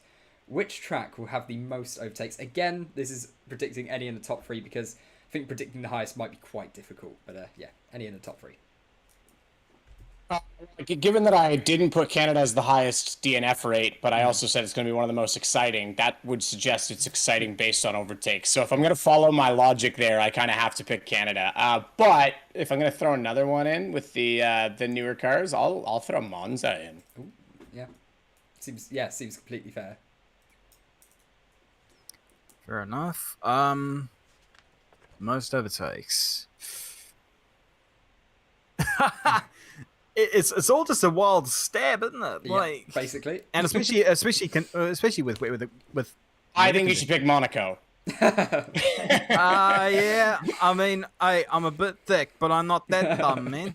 I don't know. Since I actually say Abu Dhabi. Yeah, that's again actually a really good shout potentially. Yeah. Especially if the cars can follow a little bit better this year, they could be a bit better through the final sector and through the first couple of corners as well. So. Yeah. And not to mention with the new corners being put in, they already worked well enough better. with the I mean they already worked a treat with the previous gen cars. Yeah. These ones, who knows? Because I get the feeling as well that those last year's layout, because obviously the regulations were delayed by a year, they were meant to come into effect with these cars that we've got this season. So I think that would be the first real test of how well they've been designed. Obviously it improved last year, which is great, but I don't think it was designed for those cars long term, so it'll be interesting to see. But we can move on to the big one now, or the big two. Number 5, Constructors Champion. So which team obviously scoring the most points over the course of the season?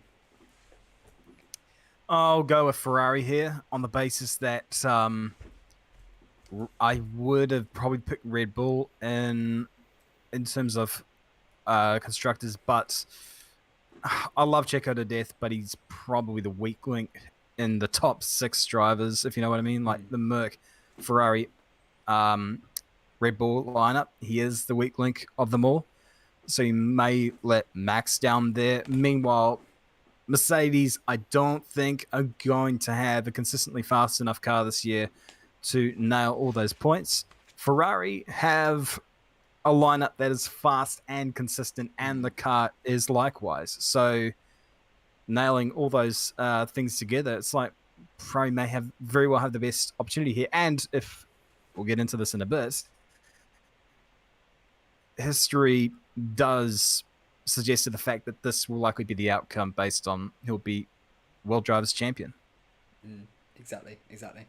I did watch your video on this, Josh, so I know where you were leading. You know where I'm going. Yeah, exactly. And I'm leading the same way. I do think I could see a potential 2007 happening where, Sainz and Leclerc are so close together that they're kind of stealing points from each other while battling for the championship, and that might let a third driver, not necessarily another team. Obviously, if they're both winning, then Ferrari is going to take the most points as a team, but it might let another driver come through, and if you do, you got to look at Max Verstappen. So I'll say Ferrari for constructors, just on the fact that, as Josh said, Perez is the weak link there. He would have to have a remarkable season to convince me otherwise. And to get Red Bull in that position. And I think Ferrari's fast out of the gate, which means they're going to be collecting a lot of points early that Mercedes aren't, who have the next strongest driver lineup, in my opinion. So Ferrari for constructors, and I'll take a stab at this first, Josh. I know where you're going with World Drivers Champion, so I'm just going to say now I think Verstappen sneaks in and gets his second. Fair. I mean, with how it's going right now, I find it just a bit ironic that a lot of the noise that we heard last year was that Red Bull were solely concentrating on 2021 and Mercedes were all concentrating on 2022. It's gone backwards, hasn't it? Like, yeah. It's just like Red Bull would be laughing their asses off right now. But, I mean, like Max already was a gun of a driver. Like, absolutely rapid. And now he's the world champion. Yeah. And no, don't talk about the last race. Whatever side of the fence you're on, he is a deserving champion. And now that he's got that crown, as Mika Hakkinen said, you gain that 2 seconds because you're just like, you don't have that sort of insecurity anymore. You are a world champion. So now you can test the limits a little bit, now that you've achieved that crown. And the last thing that this field needed was a Max Verstappen who's just going to go faster, So that's a fair shout. That's a fair shout for sure. And especially how he's looking so far. But if you've watched my video, you know what my guess is. If you don't, I think the world champion this year is going to be Charles Leclerc. And I thought you were going to say, if you don't, go watch my video. Good. No, please do watch my video. Watch my video. Then you understand why some people don't sub. But it's genuinely like, it just felt right this year for Ferrari to win the championship. And a lot of people have been saying Sainz, which is totally fair because Sainz has been astounding. He was never a slow driver, very consistent. The only thing I'll say is that it is a little bit misconceiving relying on the Drivers' Championship because fair play, he got ahead of him in the Drivers' Championship. But what you got to bear in mind as well is that Leclerc kind of destroyed Sainz in qualifying. I think it was completely lopsided. I'll give you a supporting point to that. I think Leclerc was because Ferrari wasn't the top team, he was so committed to Monaco pole and so committed to needing to go that fast because he didn't have the confidence that they had the pace that he gets the pole and then slams the wall because he still thinks he has to push harder in that car. This year, if they have the pace, and even if he has to settle for second, his mentality is going to be different. He's going to go, hang on. I know we're there. I don't need to go slam the wall and now like those little mistakes that cost him. If the confidence is behind the car, he's not going to make those again. That's not going to happen. Really but that's racing, man. You know, like that's sort of totally. I just think that was like a mentality thing, right? So like, I think I don't know you if can he's argue there. that. Yeah, I just there were a couple of instances last year where Leclerc well outdrove that car. Like it's not even a matter of just he outdrove size. He outdrove the damn car. Like Silverstone's an example. How the hell he nearly won that race is beyond me. And of course Monaco, it was heartbreaking as hell to just hear him over the radio say the damn transmission was cooked.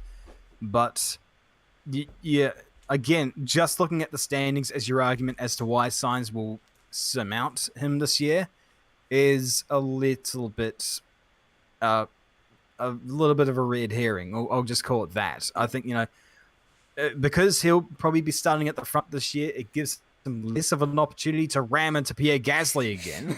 And as a result, more finishes, more high-end finishes, and Who did I pick for overachiever? I'm not a good listener. You picked as overachiever, Valtteri Bottas. Oh, I said potentially, okay, because the other one I would say is if Gasly, but I don't know if it's an overachievement anymore. I think they're going to be a lot faster than people think. Yeah. Can we? I know this is not one of the questions. I just want to touch on this. Yeah. I think because I heard in the last conversation with the video that the two previous creators with Matt and Josh, other Josh, they were saying, how good is Gasly and what's he compared? I think it's a bit of both. I think Gasly's overperforming the AlphaTauri, and I think Tsunoda's underperforming. And I think Tsunoda doesn't need to change anything. They just need to hire him a damn sports psychologist. If you listen to his radio, he just sounds so stressed and worked up all the time. Like, I know there's a bit of a language barrier, but man, calm down. Because I think, last year I picked him to be like this big surprise package. He was going to come in. Bahrain last year in qualifying, like everyone was like, damn, FP1 or Q1. And then that was like it for the season. That was his peak. And it was kind of disappointing. But I think Gasly could be, and this is where you get into the thing what we were saying earlier, Josh, like, is it overachieving if we're used to him overperforming the car? Is that just achieving at this point? But I think he's definitely going to be someone that's in the mix for podiums this year a lot. Can I raise a point here? Yeah, sure. I'll allow it. Name one Red Bull Junior that hasn't sound stressed. This is what I'm going to get into in a second. They sound highly strung and highly stressed. Because that's how the damn program is. Like, there's a lot of expectation set upon them, and like, there's two schools of thought on this. On one hand, it doesn't sound particularly healthy, as an environment. But how many Red Bull Juniors have gone through Formula One? Like, I think it's over a dozen, isn't it? Got so sick of it, he doesn't even race anymore. He's just a DJ. Jaime Alguersuari is just a house DJ in Spain now. Yeah, go figure. Like, I had to look that up the other day. I was like, where's that guy? Like, I think he sent me a DM recently saying, "Oh, you want to promote my music?" I'm like, what? What's happening? Look, I know 2012 hit you hard, mate. Just yeesh. Thinking of the current juniors right now, I can't think of any that are just calm on the radio in circumstances. Yeah, I think it's more like maybe it's more the language barrier then, and maybe you're right. Maybe I need to listen back with more of what you're saying in mind. But Yuki just comes off like to his engineer like everything is a panic. Like asking him to do something, he's like, "No, I'm done." Okay, I don't know because there's a straightaway. Maybe change it then. Like, I don't know. It seems to have worked. It seems to have worked up to Formula One, and as we know, sometimes it just doesn't work in Formula One for some drivers. You go through the junior ranks, and it's life's $1 million. Then you get to Formula One, it just doesn't work somehow. Absolutely. It's about acclimatizing to the environment around you. You have to do that, especially at Red Bull. There were already talks midway through last year that Marco was going to dump him. So what if he doesn't perform this year? Yeah. You got to be able to cope with the pressure. That's the sort of sad reality of it all. We all love Yuki, but at the same time, There's Yuri Vips, Yeah. there's Liam Lawson, there's Dennis Hauger, there's Jahan Daruvala. There are 4 viable candidates this year that can go into that seat.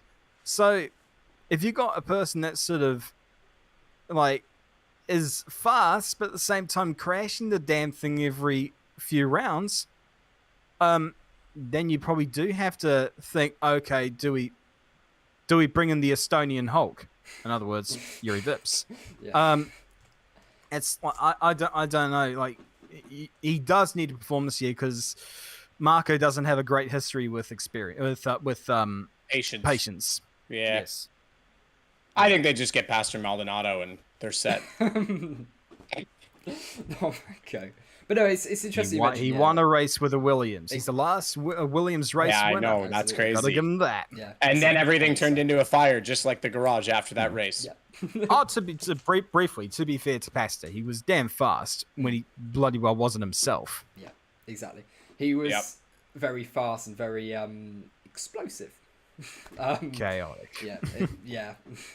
As for, I think, on his day he was a great driver as well. So that was, he was one of the most interesting characters in F1, for definitely up there on the list ever. Really, very weird one. But no, it's interesting you mentioned about the high pressure that they do have in the Red Bull Junior program, and that's a really good point. I've never really thought of that before. No, you can't think of a Red Bull Junior driver who's a calm radio presence, really, can you? It's or at least in the start of their career, maybe when they get a bit older, they can calm down a bit.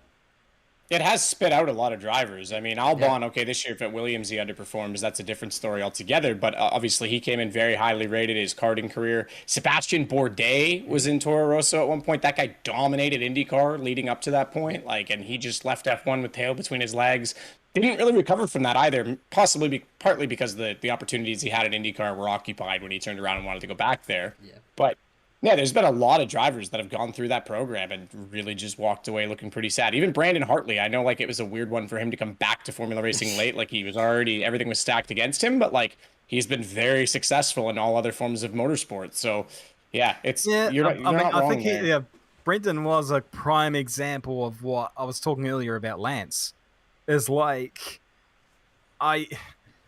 was, because obviously I'm from the same part of the world as him, so I was following his career quite intimately. But the thing you notice about him is that, in F3, about the same time where he was in the junior team in the reserve driver role, he was in F3 with Jaime, and one of them did perform, the other one was a little bit away. Yeah. And then he went to Formula Renault 3.5 World Series. And Ricciardo was there at the same time as he was in the junior team. One performed, the other one didn't. And it's okay, maybe we don't have our golden goose here. Then he went to the World Endurance Championship and he won Le Mans, he won the World Endurance Championship. It's okay, well, there's your niche. Yeah. Fair. It's crazy, the Red Bull program, when you look at it from that perspective, too, because they were so cutthroat at one point that Robert Wickens, they basically said, win the championship this year. I think it was the year before he did F3.5, so not Formula 2. Yeah, 2010-ish, not Formula 2. Maybe it was the year. Anyway, they basically said, win the championship or you're dropped. I think Robert Wickens is the best talent that never got to Formula 1 in the last 15 years, in my opinion. That's that guy is friggin' believable quick in a car, and Red Bull was just see you later. What? Yeah, it's pretty cutthroat. It really, really is. And again, going on to one last topic, obviously the Andretti team you mentioned, is that a big thing that you'd all be very keen on, to have extra space for more talent on the grid? Because we've got a pretty talented F2 grid as well this year. I think we've got a new wave of young drivers, and I think we sort of touched on it a little bit before. Does F1 need the old generation of drivers to retire just to let this new wave in? Because we've sort of got a fair big backlog of talent now. Well, what other options do you have at this point? There's no other spaces to put your damn drivers. So having Andretti come in would be great. Even though we know that Colton Hurd is going to be operating one of those seats. Yes, I don't have a problem with that, to be honest. Oh yeah, love Colton to death. He's fast, but if they're gonna, Andretti has got this horrible damn trait about him where he gets most of his young talent coming through winning Indy Lights, for example. It's oh, you're great. We're not going to hire you next time. Like, I think they did that with O'Ward, didn't they? I think they did that with. Yeah, was it O'Ward out of Indy Lights? Was he with Andretti at the time? Then I can't remember who. And recently with Kyle Kirkwood, who I think is the bee's knees. So like, but at the same time, if Andretti comes in with the funding that he will, with Colton Herta and Kyle Kirkwood, you suddenly have a viable All-American team, and they're so hell bent on trying to do what they did in the 80s, where they had 7 million American racers. Yeah. And the most prolific American racer at the time was Eddie Cheever, who was struggling in whatever machinery he can get himself in. It's like now you've actually got an audience there that won't be outbid by the local ostrich festival, and you've now got world-class talent in teams that are not run on a shoestring budget. So not least of which as well to consider that the U.S. is now have 2 races, potentially a third. I'm hearing. I don't really want 3 in the U.S. just because I think no. It's just the Americanization of sports. I think becomes far too market based, and Liberty's already doing well, but leaning that direction. Drive to Survive's obviously done super well for them, but like I don't want to get too far in that direction either, because I think it could be a problem for the sport. But obviously that's more attractive for a team like Andretti. So the fact, if you go back to when USGP I think was trying to get in, and what was that, like 08, 09 or whatever it was? They were trying to join with the other 3 teams that eventually made it in. Yeah, that's right. Caterham, Manor, or whatever they were called at the time, Virgin. Manor, they were called Virgin, HRT, and Lotus F1. Yeah. That's right. They were Lotus before Renault did the whole we're going to take the name thing. Yeah. There was no market for US F1 at the time. Like there always was potential, but now it's a lot more viable. And obviously Haas is that's the thing. Haas, okay, you have an American team. You don't have Andretti. Andretti's got way more budget than Haas. The only other team that could come in that would have remotely close to Andretti from the US would be Chip Ganassi, and I can't see them doing it. What about Penske? It's Penske. Yep, that's fair. That's a good shout. Yep.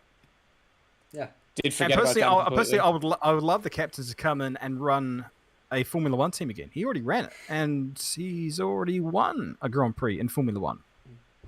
It could. I wouldn't be surprised if we see another bid as well, not from the US, but obviously that whole Urcali, however you say it, the Mazepin. Oh, look, there's a new team in the UK that just registered. I could see them making a bid. Whether or not the sport accepts it, that's a different thing. Oh God! But, last thing we need is a Russian Malfoy family back in Formula One.